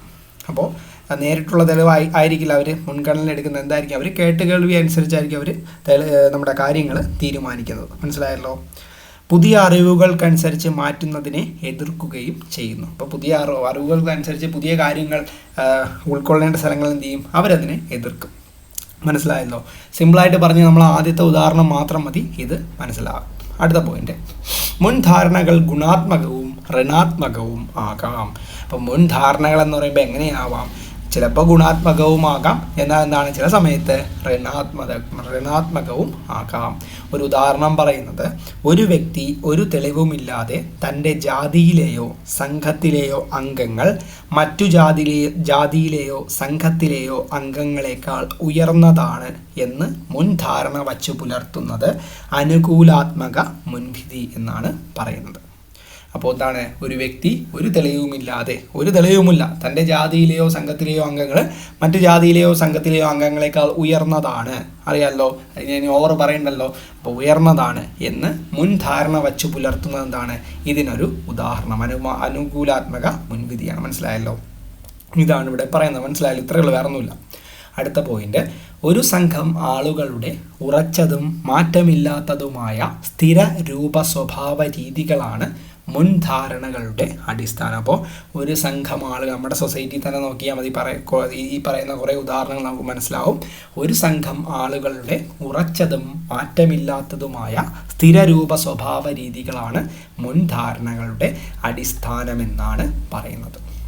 അടുത്ത പോയിന്റ്, വംശങ്ങൾ, വർഗങ്ങൾ, സ്ത്രീകൾ എന്നിവരിൽ സ്ഥിരധാരണകൾ പലപ്പോഴും പ്രയോഗിക്കപ്പെടുന്നു. അപ്പോൾ വംശങ്ങളിൽ കാണും, വർഗങ്ങളിൽ കാണും, സ്ത്രീകൾ എന്നിവരിൽ എന്താണ്, സ്ഥിരമായ ധാരണകൾ എന്ത് ചെയ്യുന്നു, പലപ്പോഴും പ്രയോഗിക്കപ്പെടുന്നു. ലിംഗം, മതം, വംശീയത, ഭാഷ, ജാതി, പരിമിതികൾ എന്നിവയുടെ അടിസ്ഥാനത്തിൽ ബഹിഷ്കരണവും വിവേചനവും അഭിമുഖീകരിക്കേണ്ടി വരുന്നു. നമ്മൾ കണ്ടിട്ടുള്ളതാണ്. ഇന്ത്യയിൽ തന്നെ പലതര ഉദാഹരണങ്ങളും ഉണ്ട്. മനസ്സിലായല്ലോ. നമ്മളെ വിവേകാനന്ദൻ കേരളത്തെ ഭ്രാന്താലയം എന്നൊക്കെ വിളിച്ച്, കാരണം ഞാൻ ഓവർ അങ്ങോട്ട് പോകുന്നില്ല. അപ്പോൾ എന്ത് ചെയ്യാം, നമുക്കിത് ജസ്റ്റ് പറഞ്ഞു പോകാം. അപ്പോൾ ലിംഗം, മതം, വംശീയത, ഭാഷ, ജാതി, പരിമിതികൾ എന്നിവയുടെ അടിസ്ഥാനത്തിൽ ബഹിഷ്കരണവും വിവേചനവും അഭിമുഖീകരിക്കേണ്ടി വരുന്നു. അടുത്ത പോയിന്റ്, പല കാര്യങ്ങളിലും മുൻവിധികൾ ഉണ്ടാകാം. ആളുകളുടെ മതവിശ്വാസങ്ങൾ, അവരുടെ ചർമ്മത്തിൻ്റെ നിറം, അവർ വരുന്ന പ്രദേശം, അവർ സംസാരിക്കുന്ന ഉച്ചാരണം, അവർ ധരിക്കുന്ന വസ്ത്രങ്ങൾ തുടങ്ങിയവ. അപ്പോൾ പല കാര്യങ്ങളിലും എന്ത് ചെയ്യാം, മുൻവിധികളോടെ പെരുമാറാൻ സാധ്യതയുണ്ട്. എന്തൊക്കെയാണ്, ആളുകളുടെ മതവിശ്വാസങ്ങൾ അങ്ങനെ വരാം, അവരുടെ ചർമ്മത്തിൻ്റെ നിറം, അവർ വരുന്ന പ്രദേശം, അവർ സംസാരിക്കുന്ന ഉച്ചാരണം, അവർ ധരിക്കുന്ന വസ്ത്രങ്ങൾ തുടങ്ങിയവ. ഉച്ചാരണം വെച്ചിട്ട് ഒരാളെന്താണ്, അവൻ മറ്റേ നല്ല നെഗറ്റീവ് സ്വഭാവ മൈൻഡുള്ള ആൾക്കാരെന്നൊക്കെ പറയാൻ പറ്റുമല്ലോ, അതാണ് ഇവിടെ ഉദ്ദേശിച്ചത്. അടുത്ത പോയിന്റ്, പലപ്പോഴും മറ്റുള്ളവരെക്കുറിച്ചുള്ള മുൻവിധികൾ ആവശ്യമില്ലാത്തത്ര ശക്തമാണ്. പലപ്പോഴും എന്താണ്, മറ്റുള്ളവരെക്കുറിച്ചുള്ള മുൻവിധികൾ ആവശ്യമില്ലാത്ത അത്ര എന്താണ്, ശക്തമാണ്. അടുത്ത പോയിന്റ്, അവരുമായി സൗഹൃദം സ്ഥാപിക്കാൻ ചില സമയങ്ങളിൽ വേദനിപ്പിക്കുന്ന രീതിയിൽ പ്രവർത്തിക്കുന്നു. അപ്പോൾ അവരുമായിട്ട് ചില സമയങ്ങളിൽ സൗഹൃദം സ്ഥാപിക്കാൻ എന്ത് ചെയ്യുന്നു, അവരെ വേദനിപ്പിക്കുന്ന രീതിയിൽ എന്ത് ചെയ്യുന്നു, പ്രവർത്തിക്കുന്നു. മനസ്സിലായല്ലോ. അടുത്ത പോയിന്റ്, മുൻവിധി എന്നത് നിർദ്ദിഷ്ട ഗ്രൂപ്പിനെ കുറിച്ചുള്ള സ്റ്റീരിയോ ടൈപ്പുകളെ അടിസ്ഥാനമാക്കിയുള്ളതുമാകാം. അപ്പോൾ മുൻവിധി എന്ന് പറയുന്നത് എന്താണ്, ഒരു ഗ്രൂപ്പ് ഉണ്ടെങ്കിൽ ആ ഗ്രൂപ്പിൻ്റെ സ്റ്റീരിയോ ടൈപ്പുകളുടെ എന്ന് പറയുമ്പോൾ, സ്റ്റീരിയോ ടൈപ്പ് എന്ന് പറയുമ്പോൾ എന്താണ്, നമുക്ക് വരുന്ന വഴിയിലേക്ക് നമുക്ക് കറക്റ്റായിട്ട് മനസ്സിലാവും. അപ്പോൾ സ്റ്റീരിയോ ടൈപ്പുകളെ അടിസ്ഥാനമാക്കി ഉള്ളതുമാകാം എന്നാണ് പറയുന്നത്. ആദ്യമേ കയറി എല്ലാം പറഞ്ഞു കഴിഞ്ഞാൽ നിങ്ങൾക്ക് എല്ലാം കൂടെ കുഴയും. അടുത്ത പോയിന്റ്, ഒരു സംഘത്തിലെ അംഗങ്ങൾക്ക് മറ്റു വിഭാഗങ്ങളെക്കുറിച്ച് മുമ്പേയുള്ള അഭിപ്രായങ്ങളെയും മനോഭാവങ്ങളെയും മുൻധാരണകളെന്ന് സൂചിപ്പിക്കുന്നു. അപ്പോൾ ഒരു സംഘത്തിലെ അംഗങ്ങൾക്ക് മറ്റു വിഭാഗങ്ങളെക്കുറിച്ച് മുമ്പേയുള്ള അഭിപ്രായങ്ങളെയും മനോഭാവങ്ങളെയും എന്തെന്ന് പറയുന്നു, മുൻധാരണകളെന്ന് സൂചിപ്പിക്കുന്നു. മനസ്സിലായി, നമ്മൾ നേരത്തെ പറഞ്ഞാണ്, ഒരു സംഘത്തിലെ ഒരു അംഗം ഉണ്ടെങ്കിൽ മറ്റു വിഭാഗങ്ങളെക്കുറിച്ച് അവർക്ക് മുമ്പേ ഒരു ധാരണ കാണും. മനസ്സിലായല്ലോ. ആ ഒരു അഭിപ്രായങ്ങളെയും മനോഭാവങ്ങളെയും അതിനാണ് എന്തെന്ന് പറയുന്നത്, മുൻധാരണ എന്ന് പറയും. നമ്മുടെ സൊസൈറ്റിയിൽ നോക്കിക്കഴിഞ്ഞാൽ ഇപ്പോഴും ചില സ്ഥലങ്ങളിൽ കാണാം. മനസ്സിലായല്ലോ. അടുത്ത പോയിന്റ്, ഒരു പ്രത്യേക ഗ്രൂപ്പിൻ്റെ സവിശേഷതകളെക്കുറിച്ചുള്ള ആശയങ്ങളുടെ ഒരു കൂട്ടമാണ് സ്റ്റീരിയോ ടൈപ്പ്. മനസ്സിലായോ? ഇതാണ് ഞാൻ ഓരോന്നും ചില സമയങ്ങളിൽ പറയാത്തത്. കണ്ടിന്യൂഷനാണ്. നമ്മുടെ സൈക്കോളജി എന്ന് പറഞ്ഞാൽ നമ്മുടെ വീഡിയോ തുടങ്ങുമ്പോഴേ പറയുന്നുണ്ട്, ഇതൊരു കണ്ടിന്യൂഷനാണ്. എല്ലാം കറക്റ്റ് കണ്ടാൽ മാത്രമേ എന്തെങ്കിലുമൊക്കെ മനസ്സിലാവുള്ളൂ. അപ്പോൾ ഈ പോയിന്റ് പറയുന്നത് എന്താണ്? ഒരു പ്രത്യേക ഗ്രൂപ്പിൻ്റെ സവിശേഷതകളെക്കുറിച്ചുള്ള, ഒരു പ്രത്യേക ഗ്രൂപ്പ് ഉണ്ടെങ്കിൽ ആ ഗ്രൂപ്പിൻ്റെ സവിശേഷതകളെക്കുറിച്ചുള്ള ആശയങ്ങളുടെ ഒരു കൂട്ടമാണ് എന്തെന്ന് പറയുന്നതാ സ്റ്റീരിയോ ടൈപ്പ് എന്ന് പറയുന്നത്. അടുത്ത പോയിന്റ്, ഈ ഗ്രൂപ്പിലെ എല്ലാ അംഗങ്ങൾക്കും ഈ സ്വഭാവ സവിശേഷതകൾ ഉണ്ടെന്ന് അനുമാനിക്കുന്നു. അപ്പോൾ സ്റ്റീരിയോ ടൈപ്പായിട്ടുള്ള ഗ്രൂപ്പുകളാണെങ്കിൽ ആ ഗ്രൂപ്പിലെ എല്ലാ അംഗങ്ങൾക്കും എന്താണ്? ഈ ഒരു സ്വഭാവ സവിശേഷതകൾ ഉണ്ടെന്ന് എന്ത് ചെയ്യുന്നു? അനുമാനിക്കുന്നു. എന്ന് പറയുമ്പോൾ എന്താണ്? ഒരു ഗ്രൂപ്പിനെ കാണുമ്പം ഞാനാണെങ്കിൽ പറയാം അവൻ എല്ലാ ഗ്രൂപ്പിലും ഇങ്ങനെയാണെങ്കിൽ അവനും അങ്ങനെ ആയിരിക്കും. മനസ്സിലായല്ലോ? അങ്ങനെ നമ്മൾ അനുമാനിക്കുന്നു. മിക്കപ്പോഴും സ്റ്റീരിയോ ടൈപ്പുകളിൽ ടാർഗറ്റ് ഗ്രൂപ്പിനെ കുറിച്ചുള്ള അഭികാര്യമല്ലാത്ത സ്വഭാവ സവിശേഷതകൾ അടങ്ങിയിരിക്കുന്നു. അപ്പം മിക്കപ്പോഴും എങ്ങനെയാണ്? മിക്കപ്പോഴും സ്റ്റീരിയോ ടൈപ്പുകളിൽ എന്താണ്? ടാർഗറ്റ് ഗ്രൂപ്പിനെ കുറിച്ചുള്ള അഭികാര്യമല്ലാത്ത സ്വഭാവ സവിശേഷതകൾ എന്ത് ചെയ്യുന്നു? അടങ്ങിയിരിക്കുന്നു. അവ നിർദ്ദിഷ്ട ഗ്രൂപ്പുകളിലെ അംഗങ്ങൾ നിഷേധാത്മക മനോഭാവങ്ങളിലേക്കോ മുൻവിധിയിലേക്കോ നയിക്കുന്നു. നമ്മൾ പറഞ്ഞ എന്താണ്? അവ ഒരു ഗ്രൂപ്പുകളാണ്, ഗ്രൂപ്പിലെ അംഗങ്ങൾ എന്ത് ചെയ്യുന്നു? നിഷേധാത്മക മനോഭാവങ്ങളിലേക്കും പിന്നെന്താണ്? മുൻവിധിയിലേക്കോ നയിക്കുന്നു. അടുത്ത പോയിന്റ്, സ്റ്റീരിയോ ടൈപ്പുകൾ സൃഷ്ടിക്കുന്ന ലിംഗവ്യത്യാസങ്ങൾ പരിചിതമാണ്. എന്തൊക്കെയാണ്? അതിൽ ഉദാഹരണം നിങ്ങൾക്ക് കറക്റ്റായിട്ട് മനസ്സിലാവും. ആൺകുട്ടികൾ കരഞ്ഞാൽ പലപ്പോഴും അവരെ ആശ്വസിപ്പിക്കുന്നത് എങ്ങനെയാണ്? നീ കരയാൻ പാടില്ല, നീ ഒരു ആൺകുട്ടിയാണ്. അങ്ങനെ പറഞ്ഞ് നമ്മുടെ പണ്ടത്തെ നമ്മളെ കണ്ടിട്ടുണ്ടല്ലോ, അങ്ങനെ പറയുന്നത് കേട്ടിട്ടുണ്ടല്ലോ. അത് നീ ഒരു ആൺകുട്ടിയാണ്, ആൺകുട്ടികൾ ധൈര്യശാലികളാണ്, അതുകൊണ്ട് എന്ത് ചെയ്യില്ല, അവൻ കരയുന്നില്ല, ഇങ്ങനെ പറഞ്ഞ് നമ്മളെ മാറ്റുന്ന ആ ഒരു സമയമുണ്ടല്ലോ നമ്മുടെ കൊച്ചുകാലത്തൊക്കെ. അതൊരു ഉദാഹരണമാണ്. അപ്പോൾ സ്റ്റീരിയോ ടൈപ്പുകൾ സൃഷ്ടിക്കുന്ന ലിംഗവ്യത്യാസങ്ങൾ പരിചിതമാണ്. അതിനുദാഹരണമാണ് ഇപ്പോൾ പറഞ്ഞത്. അടുത്ത പോയിന്റ്, കുട്ടികൾ വളരുമ്പോൾ കരച്ചിൽ ബലഹീനതയുടെ ലക്ഷണമാണെന്നും അത് പെൺകുട്ടികളാണ് ചെയ്യുന്നതെന്നും അവർ വിശ്വസിക്കുന്നു. അപ്പോൾ കുട്ടികൾ വളർന്നു വരുമ്പോൾ എന്താണ്? കരച്ചിലെന്ന് പറയുന്നത് ബലഹീനതയുടെ ലക്ഷണമാണെന്നും, സത്യം പറഞ്ഞാൽ പെൺകുട്ടികളും കരയും ആൺകുട്ടികളും കരയും, പക്ഷെ എന്താണ്? കരച്ചിലെന്ന് പറയുമ്പോൾ ബലഹീനതയുടെ ലക്ഷണമാണെന്നും അത് പെൺകുട്ടികളാണ് ചെയ്യുന്നതെന്നും എന്ത് ചെയ്യുന്നു? നമ്മുടെ ആൺകുട്ടിയായാലും പെൺകുട്ടിയായാലും എന്ത് ചെയ്യുന്നു? അവർ വിശ്വസിക്കുന്നു. അതിനാൽ ആൺകുട്ടികൾ കരയാൻ ആഗ്രഹിക്കുന്നുവെങ്കിലും മറ്റുള്ളവർ തന്നെ കളിയാക്കുകയോ ചിരിക്കുകയോ ചെയ്യുമെന്ന ധാരണയിൽ എന്ത് ചെയ്യുന്നു? അവർ അതിൽ നിന്നും പിന്തിരിയുന്നു. വേറെ ഇതിൽ ഓവർന്നും പറയേണ്ടതില്ല, നിങ്ങൾക്ക് മനസ്സിലാകുന്ന കാര്യങ്ങൾ എന്താണ്? വലുതാകുന്ന സമയത്ത് നമ്മളിപ്പം സ്കൂളിലൊക്കെ പഠിക്കുന്ന സമയത്ത് നമ്മൾ കരയുമ്പോൾ എന്ത് ചെയ്യും? ടീച്ചർ വന്നിട്ട് പറയും, ആൺകുട്ടികൾ അങ്ങനെ കരയാൻ പാടില്ല, പെൺകുട്ടികളെ കരയുള്ളൂ. അപ്പോൾ നമ്മൾ എന്ത് ചെയ്യും? എങ്കിൽ നമ്മൾ വലിയ ആൾക്കാരായി എന്ത് ചെയ്യില്ല, നമ്മൾ കരയില്ല. അങ്ങനെ ആ ഒരു ഇത് അത്ര വേറെ ഒന്നുമില്ല, ഇത് ഇങ്ങനെ പറഞ്ഞുകൊണ്ടിരിക്കേണ്ട ആവശ്യമൊന്നുമില്ല. ഓക്കെ. അടുത്ത പോയിന്റ്, മറ്റൊരു ഉദാഹരണം പറഞ്ഞാൽ കായികപരമായ കാര്യങ്ങൾ പെൺകുട്ടികൾക്ക് ചെയ്യാൻ കഴിയില്ല എന്ന മുൻവിധി. ഇപ്പോൾ അറിയാമല്ലോ, പെൺകുട്ടികളും ചെയ്യുന്നുണ്ട്, ആൺകുട്ടികളും കായികപരമായ കാര്യങ്ങൾ ചെയ്യുന്നുണ്ട്. എന്നാൽ പണ്ട് കാലത്ത് എന്താണ്? നിനക്കത് ചെയ്യാൻ പറ്റില്ല എന്ന ആ ഒരു മുൻധാരണകൾ എന്ത് ചെയ്യുന്നു ഉണ്ടായിരുന്നെങ്കിൽ നോർമൽ നമുക്കറിയാമല്ലോ. അപ്പം നമ്മുടെ പണ്ട് കാലത്ത് ഇതൊക്കെ സർവ്വസാധാരണമായ കാര്യങ്ങളാണ്. എന്ത് പറയും? പെൺകുട്ടികൾക്ക് അത് പറ്റില്ല, ലേഡീസിന് അത് പറ്റില്ല, ലേഡീസിന് ഇത് പറ്റില്ല. ഇപ്പോൾ അങ്ങനെയല്ല, ഇപ്പോൾ എല്ലാവർക്കും ഓരോരോ കാര്യങ്ങൾ ചെയ്യാനുള്ള. ഇപ്പോൾ അല്ല, പണ്ടും ഉണ്ടായിരുന്നു, പക്ഷേ മുൻവിധികൾ കാരണമാണ് എന്ത് ചെയ്യുന്നത്? അവരെ പിടിച്ച് നിർത്തിയിരുന്നത്. അടുത്ത പോയിന്റ്, സമൂഹം സൃഷ്ടിക്കുന്ന ഈ ഒരു ഇമേജിലേക്ക് എല്ലാ ആൺകുട്ടികളെയും പെൺകുട്ടികളെയും മാറ്റുമ്പോൾ ഒരു സ്റ്റീരിയോ ടൈപ്പ് സൃഷ്ടിക്കപ്പെടുന്നു. അപ്പോൾ നമ്മുടെ സമൂഹം സൃഷ്ടിക്കുന്ന ഈ ഒരു ഇമേജ്, ഏത് ഇമേജ്? നമ്മൾ നേരത്തെ പറഞ്ഞ ഇമേജ്, നീ അത് ചെയ്യാൻ പാടില്ല, നീ ഇത് ചെയ്യാൻ പാടില്ല, മനസ്സിലായല്ലോ. അപ്പോൾ സമൂഹം സൃഷ്ടിക്കുന്ന ഈ ഒരു ഇമേജിലേക്ക് എല്ലാ ആൺകുട്ടികളെയും പെൺകുട്ടികളെയും മാറ്റുമ്പോൾ ഒരു സ്റ്റീരിയോ ടൈപ്പ് സൃഷ്ടിക്കപ്പെടുന്നു. അടുത്ത പോയിന്റ്, ഒരു പ്രത്യേക രാജ്യത്തിലോ മതത്തിലോ ലൈംഗികതയിലോ വംശത്തിലോ സാമ്പത്തിക പശ്ചാത്തലത്തിലോ ഉള്ളവർ പിശുക്കൻ, മടിയൻ, ക്രിമിനൽ എന്നിങ്ങനെ ആളുകൾ പറയുമ്പോൾ അവർ സ്റ്റീരിയോ ടൈപ്പുകൾ ഉപയോഗിക്കുന്നു എന്നാണ് അർത്ഥം. കറക്റ്റായിട്ട് മനസ്സിലാവുന്ന കാര്യം എന്താണ്? ഒരു പ്രത്യേക രാജ്യത്തിൽ അല്ലെങ്കിൽ ഒരു മതത്തിൽ അല്ലെങ്കിൽ ഒരു ലൈംഗിക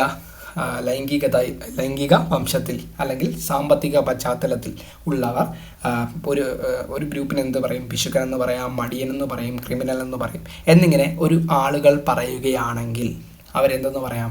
അവർ സ്റ്റീരിയോ ടൈപ്പുകൾ ഉപയോഗിക്കുന്നു എന്നാണ് അർത്ഥം. അടുത്ത പോയിന്റ്, എല്ലായിടത്തും എല്ലാ രാജ്യങ്ങളിലും എല്ലാ മതങ്ങളിലും എല്ലാ ഗ്രൂപ്പുകളിലും പണക്കാരനെന്നോ ദരിദ്രനെന്നോ പുരുഷനായാലും സ്ത്രീയായാലും പിശുക്കന്മാരും ഉദാരമതികളുമുണ്ട്. എല്ലാവരും ഒരുപോലെ ആയിരിക്കുമെന്ന് കരുതുന്നത് ശരിയല്ല. കറക്റ്റായിട്ട് പറഞ്ഞു. എന്താണ് നമ്മൾ എല്ലാ രാജ്യങ്ങളായാലും എല്ലാ നമ്മുടെ സ്ഥലങ്ങളിലായാലും എല്ലാ മതത്തിലായാലും എല്ലാ ഗ്രൂപ്പുകളിലായാലും എവിടെയായാലും എന്താണ് അവിടെ പണക്കാരൻ കാണും, പാവപ്പെട്ടവൻ കാണും, പുരുഷൻ കാണും, സ്ത്രീ കാണും, പിശുക്കന്മാർ കാണും, ദരിദ്രർ കാണും, ഉദാരമതികൾ കാണും. മനസ്സിലായല്ലോ? ഇങ്ങനെയുള്ള പല ആൾക്കാരുണ്ട്. അപ്പോൾ എല്ലാവരും ഒരു ഗ്രൂപ്പിൽ എല്ലാവരും ഒരുപോലെയാണ്. ഒരു ഗ്രൂപ്പിൽ ഇപ്പം എല്ലാവരും പണക്കാരാണെന്ന് പറഞ്ഞാൽ ആ ഗ്രൂപ്പിൽ ചിലപ്പോൾ പാവപ്പെട്ടവനും കാണും. മനസ്സിലായല്ലോ? അതേ ഇവിടെ പറയുന്നുള്ളൂ. അപ്പോൾ എല്ലാവരും ഒരുപോലെ ആയിരിക്കുമെന്ന് കരുതുന്നത് എന്തില്ല, ശരിയല്ല. അടുത്ത പോയിന്റ്, മറ്റുള്ളവരിൽ നിന്ന് വ്യത്യസ്തമായ സ്വന്തം പ്രത്യേക ഗുണങ്ങളും കഴിവുകളുമുള്ള ഒരു അതുല്യ വ്യക്തിയായി ഓരോ വ്യക്തിയെയും കാണുന്നതിൽ നിന്ന് സ്റ്റീരിയോ ടൈപ്പുകൾ നമ്മെ തടയുന്നു. നമ്മൾ മുമ്പ് പറഞ്ഞ കാര്യമാണ്. ഇപ്പം എന്താണ്, മറ്റുള്ളവരിൽ നിന്ന് വ്യത്യസ്തമായ സ്വന്തം പ്രത്യേക ഗുണങ്ങളും കഴിവുകളും ഉള്ള ഒരു അതുല്യ വ്യക്തിയായി ഓരോ വ്യക്തിയെയും കാണുന്നതിൽ നിന്ന് എന്ത് ചെയ്യുന്നു, സ്റ്റീരിയോ ടൈപ്പുകൾ നമ്മെ തടയും. ഉദാഹരണം പറഞ്ഞു കഴിഞ്ഞാൽ, ഒരു ഗ്രൂപ്പിൽ എല്ലാവരും ഒരുപോലെയാണെന്ന് നമ്മൾ വിചാരിക്കുന്നു. സ്റ്റീരിയോ ടൈപ്പുള്ള വ്യക്തിയാണെന്ന് എന്ത് ചെയ്യുന്നു, അങ്ങനെ വിചാരിക്കുന്നു.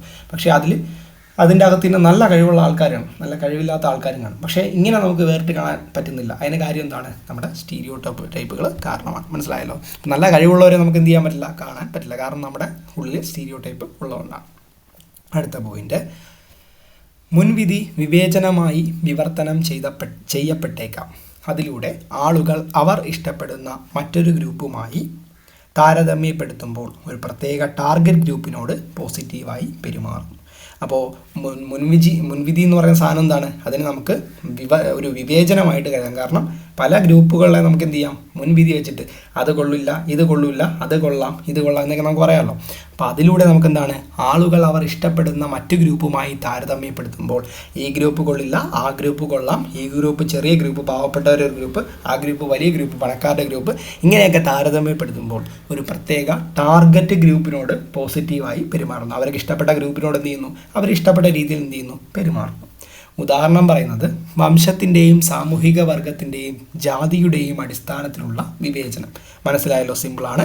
അടുത്ത പോയിന്റ്, അതിൻ്റെ അടുത്ത് പറയുന്നത്, മുൻവിധി വിദ്വേഷത്തിനും വിവേചനത്തിനും നിരപരാധികളെ കൂട്ടക്കൊല ചെയ്യുന്നതിനും എങ്ങനെ ഇടയാക്കും എന്നതിൻ്റെ അങ്ങേയറ്റത്തെ ഉദാഹരണമാണ് ജൂതന്മാർക്കെതിരെ ജർമ്മനിയിൽ നാസികൾ നടത്തിയ വംശഹത്യ.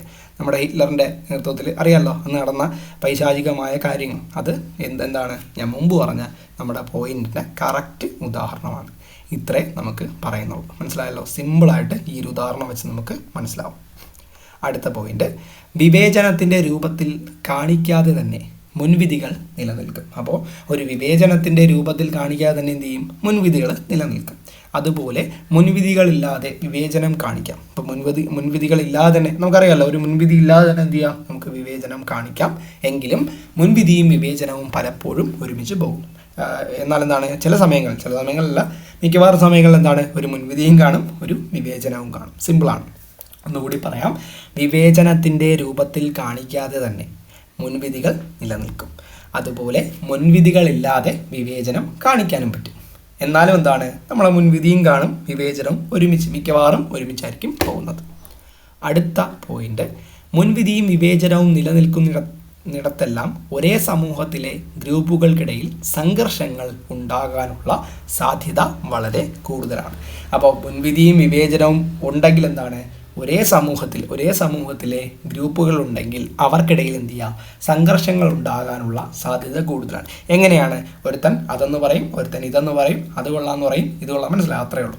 അടുത്ത പോയിന്റ്, വിവേചനപരമായ പെരുമാറ്റം നിയമം മൂലം എന്ത് ചെയ്യാം, നമുക്ക് നിയന്ത്രിക്കാം. പക്ഷേ മുൻവിധിയുടെ വൈജ്ഞാനികവും വൈകാരികവുമായ ഘടകങ്ങൾ മാറ്റാൻ കൂടുതൽ ബുദ്ധിമുട്ടാണ്. ഇപ്പോൾ വിവേചനപരമായിട്ടുള്ള പെരുമാറ്റമാണെങ്കിൽ എന്ത് ചെയ്യാം, നമുക്കൊരു നിയമം മൂലം, ഇന്ത്യയിലാണെങ്കിൽ നമുക്ക് എന്ത് ചെയ്യാം, അങ്ങനെ ഒരു നിയമം മൂലം എന്ത് ചെയ്യാം, അല്ലെങ്കിൽ വേറെ നമ്മുടെ മാനസികമായ നിയമം മൂലം എന്ത് ചെയ്യാം, നമുക്ക് നിയന്ത്രിക്കാം.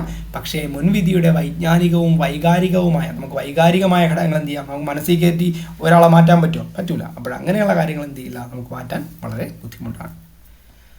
അടുത്ത് നമ്മളൊരു സൈഡ് ഹെഡിങ് ആണ് മുൻവിധിയുടെ ഉറവിടങ്ങൾ അല്ലെങ്കിൽ കാരണങ്ങൾ. അതിലൊന്നാമത് പറയുന്നത് പഠിക്കുന്നു അല്ലെങ്കിൽ ലേണിങ്. അതെന്താണെന്ന് നോക്കാം. അപ്പോൾ മുൻവിധിയുടെ ഉറവിടങ്ങൾ കാരണങ്ങളാണെങ്കിൽ നമുക്ക് കുറച്ച് നമ്മുടെ കാര്യങ്ങളുണ്ട്. ഒന്നാമത് നമ്മൾ പഠിക്കുന്നു അല്ലെങ്കിൽ ലേണിംഗ് ആണ്. അതിൽ ഒന്നാമത് പറയുന്നത് സഹവാസം, പ്രതിഫലം, ശിക്ഷ, മറ്റുള്ളവരെ നിരീക്ഷിക്കൽ, ഗ്രൂപ്പ് അല്ലെങ്കിൽ സാംസ്കാരിക മാനദണ്ഡങ്ങൾ, മുൻവിധിയെ പ്രോത്സാഹിപ്പിക്കുന്ന വിവരങ്ങളുമായുള്ള സമ്പർക്കം എന്നിവയിലൂടെ മുൻവിധികൾ പഠിക്കാൻ കഴിയും. അപ്പോൾ പറയുന്നത് എന്താണ്? സഹവാസം, പ്രതിഫലം, ശിക്ഷ, മറ്റുള്ളവരെ നിരീക്ഷിക്കൽ, ഗ്രൂപ്പ് അല്ലെങ്കിൽ സാംസ്കാരിക മാനദണ്ഡങ്ങൾ, മുൻവിധിയെ പ്രോത്സാഹിപ്പിക്കുന്ന വിവരങ്ങളുമായുള്ള സമ്പർക്കം എന്നിവയിലൂടെ എന്ത് ചെയ്യാം? നമുക്ക് മുൻവിധികളെ അല്ലെങ്കിൽ മുൻവിധി എന്ത് ചെയ്യും? നമുക്ക് പഠിക്കാൻ കഴിയും. അടുത്ത പോയിന്റ്, കുടുംബം, റഫറൻസ് ഗ്രൂപ്പുകൾ, വ്യക്തിപരമായ അനുഭവങ്ങൾ, മാധ്യമങ്ങൾ എന്നിവ മുൻവിധികൾ പഠിക്കുന്നതിൽ പങ്കുവഹിച്ചേക്കാം. അപ്പോൾ കുടുംബം, അതേപോലെ തന്നെ റഫറൻസ് ഗ്രൂപ്പുകൾ, വ്യക്തിപരമായ അനുഭവങ്ങൾ, മാധ്യമങ്ങൾ എന്നിവ എന്ത് ചെയ്യാം? മുൻവിധികൾ പഠിക്കുന്നതിൽ നമുക്ക് പങ്ക് വഹിച്ചേക്കാം. അടുത്ത പോയിന്റ്, മുൻവിധിയോടെയുള്ള മനോഭാവങ്ങൾ പഠിക്കുന്ന ആളുകൾക്ക് ഒരു മുൻവിധിയുള്ള വ്യക്തിത്വം വികസിപ്പിച്ചേക്കാം. അപ്പോൾ മുൻവിധിയോടെയുള്ള മനോഭാവങ്ങൾ പഠിക്കുന്ന ഒരു വ്യക്തിക്ക് എന്താണ്? അവർ മുൻവിധിയുള്ള വ്യക്തിത്വം എന്ത് ചെയ്യാം? വികസിപ്പിച്ചേക്കാം. കൂടാതെ താഴ്ന്ന മനോഭാവം, ഉത്കണ്ഠ, ഔട്ട് ഗ്രൂപ്പിനെതിരെ ശത്രുതാ വികാരങ്ങൾ എന്നിവ എന്ത് ചെയ്യും? കാണിക്കും. അപ്പോൾ അടുത്ത് പറയുന്നത് എന്താണ്? കൂടാതെ താഴ്ന്ന മനോഭാവം, അതേപോലെ തന്നെ ഉത്കണ്ഠ, പിന്നെന്താണ്? ഔട്ട് ഗ്രൂപ്പിനെതിരെ ഉത്കണ്ഠ എന്ത് ചെയ്യുന്നു? നമ്മുടെ ഔട്ട് ഗ്രൂപ്പിനെതിരെ എന്ത് ചെയ്യുന്നു? ശത്രുതാ വികാരങ്ങൾ എന്നിവ കാണിക്കാൻ ശ്രമിച്ചേക്കാം. മനസ്സിലായല്ലോ? ഇത്രയാണ് പഠിക്കുന്നു എന്ന് പറയുന്ന ടോപ്പിക് എന്ന് പറയുന്നത്. അടുത്ത് നമ്മൾ നോക്കേണ്ടത് ശക്തമായ സാമൂഹിക ഐഡൻറ്റിറ്റിയും ഇൻ ഗ്രൂപ്പ് പക്ഷപാതവും. Strong social identity and in group bias എന്നാണ് ഇംഗ്ലീഷിൽ പറയുന്നത്. അതെന്താണെന്ന് നോക്കാം. ശക്തമായ സാമൂഹിക സ്വത്വബോധവും സ്വന്തം ഗ്രൂപ്പിനോട് വളരെ നല്ല മനോഭാവവുമുള്ള വ്യക്തികൾ മറ്റു ഗ്രൂപ്പുകളോട് നിഷേധാത്മക മനോഭാവം പുലർത്തുന്നതിലൂടെ ഈ മനോഭാവം വർദ്ധിക്കുന്നു. ഇവ മുൻവിധികളായി കാണിക്കുന്നു. ഇതിൽ ഈ ഒരു ടോപ്പിക്ക് നമ്മൾ വിട്ടിട്ട് ഞാൻ ഉദാഹരണം പറയാം. നമ്മൾ ഈ പാർട്ടികളുണ്ടല്ലോ, ഓരോ പാർട്ടി, കമ്മ്യൂണിസ്റ്റ് പാർട്ടി, BJP, നമ്മുടെ കോൺഗ്രസ്. അപ്പോൾ ഒരു പാർട്ടിക്കകത്ത് നിൽക്കുന്ന ആൾക്കാർക്ക് മറ്റേ ഒരു പാർട്ടിയെ കണ്ടു ആ ഒരു നെഗറ്റീവ് ഇതാണല്ലോ. അപ്പോൾ അത് നമുക്ക് വേണമെങ്കിൽ ഇവിടെ ഒന്ന് പറയാം. ജസ്റ്റ് ഉദാഹരണം പറഞ്ഞാണ്, ഓവർ ഇതുമായിട്ട് കമ്പാരിസൺ വേണ്ട. അപ്പോൾ ശക്തമായ സാമൂഹിക സ്വത്വബോധവും സ്വന്തം ഗ്രൂപ്പിനോട് വളരെ നല്ല മനോഭാവമുള്ള വ്യക്തികൾ മറ്റു ഗ്രൂപ്പുകളോട് നിഷേധാത്മക മനോഭാവം പുലർത്തുന്നതിലൂടെ ഈ മനോഭാവം വർദ്ധിക്കുന്നു. ഏത് മനോഭാവം? നമ്മുടെ ശക്തമായ സാമൂഹിക ഐഡൻറ്റിറ്റിയും ഇൻ ഗ്രൂപ്പ് പക്ഷപാതവും എന്ത് ചെയ്യുന്നു? വർദ്ധിക്കുന്നു. ഇവ മുൻവിധികളായിട്ട് എന്ത് ചെയ്യുന്നു? കാണിക്കുന്നു. അപ്പോൾ അത്രയേ ഉള്ളൂ. അടുത്ത നമ്മുടെ മൂന്നാമത്തെ സൈഡ് ടോപ്പിക്കാണെന്ത്? നമ്മുടെ ബലിയാടാക്കൽ അല്ലെങ്കിൽ സ്കാപ്പ് ഗോട്ടിങ് അല്ലെങ്കിൽ ബലിയാടാക്കൽ. അതെന്താണെന്ന് നോക്കാം. സ്വന്തം സാമൂഹികമോ സാമ്പത്തികമോ രാഷ്ട്രീയമോ ആയ പ്രശ്നങ്ങൾക്ക് ഭൂരിപക്ഷ വിഭാഗം ഒരു ന്യൂനപക്ഷ വിഭാഗത്തെ കുറ്റപ്പെടുത്തുന്ന ഒരു പ്രതിഭാസമാണ് ബലിയാടാക്കൽ. നമുക്ക് പല ഉദാഹരണങ്ങളും ഉണ്ട്. ആ ഉദാഹരണങ്ങൾ പറയുന്നില്ല, നിങ്ങൾക്ക് അറിയാമെന്ന് കരുതുന്നു. അപ്പോൾ നമ്മുടെ ഇന്ത്യയിലും അതേപോലെ തന്നെ പല രാജ്യങ്ങളിലും ഇപ്പോഴും ഇങ്ങനെയുള്ള കാര്യങ്ങളൊക്കെ നടക്കുന്നുണ്ട്. ഓക്കെ ആണല്ലോ? ബലിയാടാക്കൽ സ്വന്തം സാമൂഹികമോ സാമ്പത്തികമോ രാഷ്ട്രീയമോ ആയ പ്രശ്നങ്ങൾക്ക് ഭൂരിപക്ഷ വിഭാഗമുണ്ടെങ്കിൽ അവരെന്ത് ചെയ്യുന്നു? ന്യൂനപക്ഷ വിഭാഗത്തെ കുറ്റപ്പെടുത്തുന്ന പ്രതിഭാസമാണ് നമ്മുടെ ബലിയാടാക്കൽ എന്ന് പറയുന്നത്. പല രീതിയിൽ കാണാം.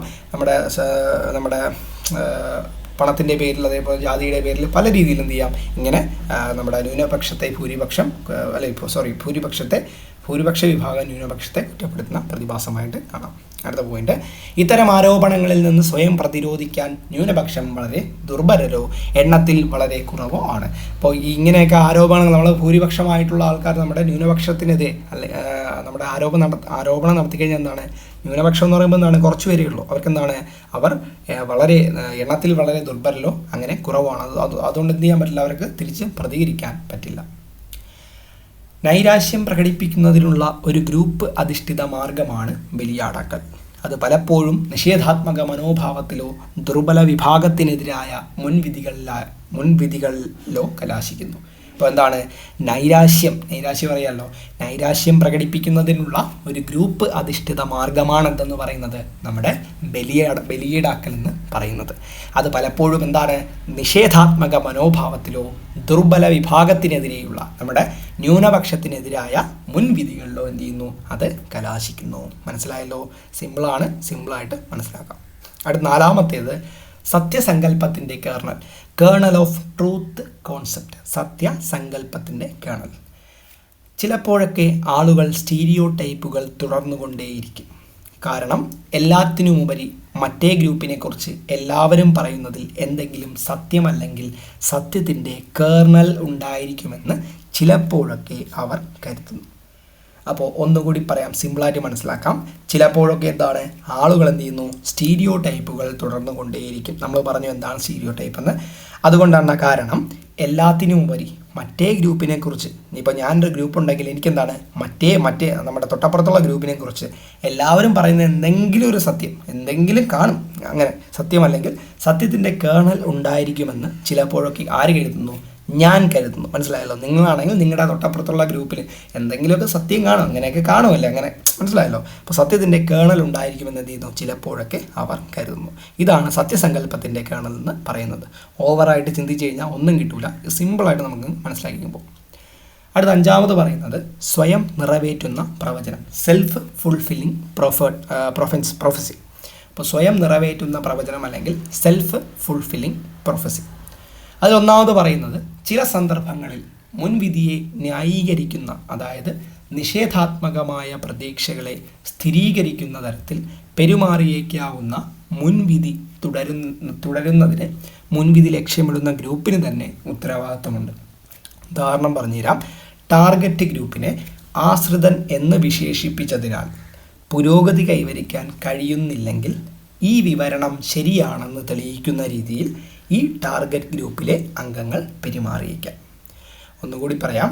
ടാർഗറ്റ് ഗ്രൂപ്പിനെ ആശ്രിതൻ എന്ന് വിശേഷിപ്പിച്ചതിനാൽ പുരോഗതി കൈവരിക്കാൻ കഴിയുന്നില്ല എങ്കിൽ ഈ വിവരണം ശരിയാണെന്ന് തെളിയിക്കുന്ന രീതിയിൽ ഈ ടാർഗറ്റ് ഗ്രൂപ്പിലെ അംഗങ്ങൾ പെരുമാറിയേക്കാം. ഉദാഹരണം പറഞ്ഞ ഒരു ഗ്രൂപ്പ് ഉണ്ടെങ്കിൽ അവർ ആശ്രിത രീതിയിലാണ് അവർ ഉള്ളതെങ്കിൽ അപ്പോഴെന്താണ്, അവർക്ക് ആ ഒരു സമയത്ത് അവർക്ക് പുരോഗതി കൈവരിക്കണമല്ലോ. അപ്പോൾ പുരോഗതി കൈവരിക്കാൻ കഴിയുന്നില്ല എങ്കിൽ അവർ ഈ നമ്മുടെ നമ്മൾ ആശ്രിതരാണ് എന്നുള്ള ആ ഒരു രീതിയിൽ എന്ത് ചെയ്യുന്നു, അവർ അതിലുള്ള ഓരോ ഗ്രൂപ്പിലെ അംഗങ്ങൾ എന്ത് ചെയ്യും, അങ്ങനെ പെരുമാറുമെന്നാണ് പറയുന്നത്. മനസ്സിലായല്ലോ? അത്രയേ ഉള്ളൂ. ചില സന്ദർഭങ്ങളിൽ മുൻവിധിയെ ന്യായീകരിക്കുന്ന, അതായത് നിഷേധാത്മകമായ പ്രതീക്ഷകളെ സ്ഥിരീകരിക്കുന്ന തരത്തിൽ പെരുമാറിയേക്കാവുന്ന മുൻവിധി തുടരുന്നതിന് മുൻവിധി ലക്ഷ്യമിടുന്ന ഗ്രൂപ്പിന് തന്നെ ഉത്തരവാദിത്തമുണ്ട്. മനസ്സിലായല്ലോ? ഞാൻ ഇപ്പോഴും ആശ്രിതരാണ്, അപ്പോൾ ഞാൻ ഇനി ആശ്രിതനായിരിക്കും, അങ്ങനെയുള്ള ആ ഒരു മൈൻഡ്. അതിലൂടെ അവർ നിലവിലുള്ള മുൻവിധി എന്ത് ചെയ്യുന്നു, ശക്തിപ്പെടുത്തുന്നു. ഇപ്പോൾ വേറൊരു ഗ്രൂപ്പ് ഇപ്പോൾ ഞാനൊരു ഗ്രൂപ്പിലുണ്ട്, ഞാൻ അപ്പുറത്തെ ഗ്രൂപ്പിനെ വിചാരിക്കണം അവരങ്ങനെ പോവുള്ളൂ, അവർ ഇനി ആശ്രിതനായിട്ടൊക്കെ നിൽക്കും. അവിടെയുള്ള ആൾക്കാർ ചിലപ്പോൾ വിചാരിക്കണം നമ്മളിനി ആശ്രിതനായിട്ടേ പോവുള്ളൂ. മനസ്സിലായല്ലോ? അങ്ങനെ വന്നു കഴിഞ്ഞാൽ അതിലൂടെ എന്താണ്, ആ ഒരു മുൻവിധിയെ, നിലവിലുള്ള മുൻവിധിയെ എന്ത് ചെയ്യുന്നു, ശക്തിപ്പെടുത്തുന്നു. മനസ്സിലായല്ലോ? ഇത്രയേ ഉള്ളൂ. അടുത്ത നമ്മുടെ ഒരു സൈഡ് ഹെഡിങ് ആണ് മുൻവിധി കൈകാര്യം ചെയ്യുന്നതിനുള്ള തന്ത്രങ്ങൾ. അപ്പോൾ മുൻവിധിയെ കൈകാര്യം ചെയ്യുന്നതിനുള്ള എന്തൊക്കെ തന്ത്രങ്ങളാണ് എന്ന് നമുക്ക് നോക്കാം.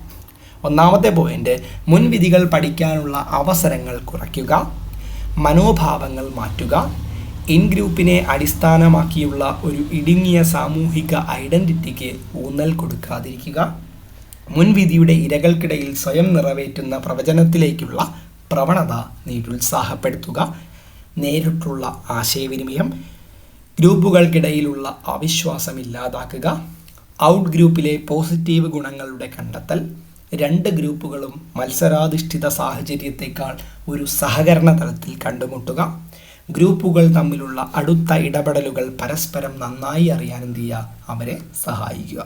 അപ്പോൾ ഒന്നുകൂടി പറയാം, നമ്മളിപ്പോൾ പറഞ്ഞത് മുൻവിധിയെ കൈകാര്യം ചെയ്യുന്നതിനുള്ള തന്ത്രങ്ങളാണ്. എന്തൊക്കെയാണ്? മുൻവിധികൾ പഠിക്കാനുള്ള അവസരങ്ങൾ എന്ത് ചെയ്യുക, അത് കുറയ്ക്കുക. പിന്നെന്താണ്? മനോഭാവങ്ങൾ, അവർ ഇങ്ങനെ ആയിരിക്കുമെന്നുള്ള മനോഭാവങ്ങൾ എന്ത് ചെയ്യുക, മാറ്റുക.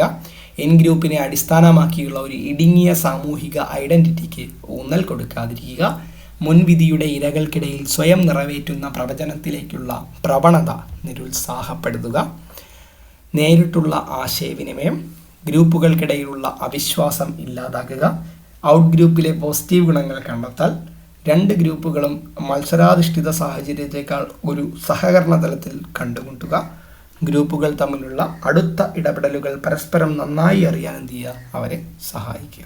മനസ്സിലായല്ലോ? ഇത്രയാണ് പറയുന്നത്.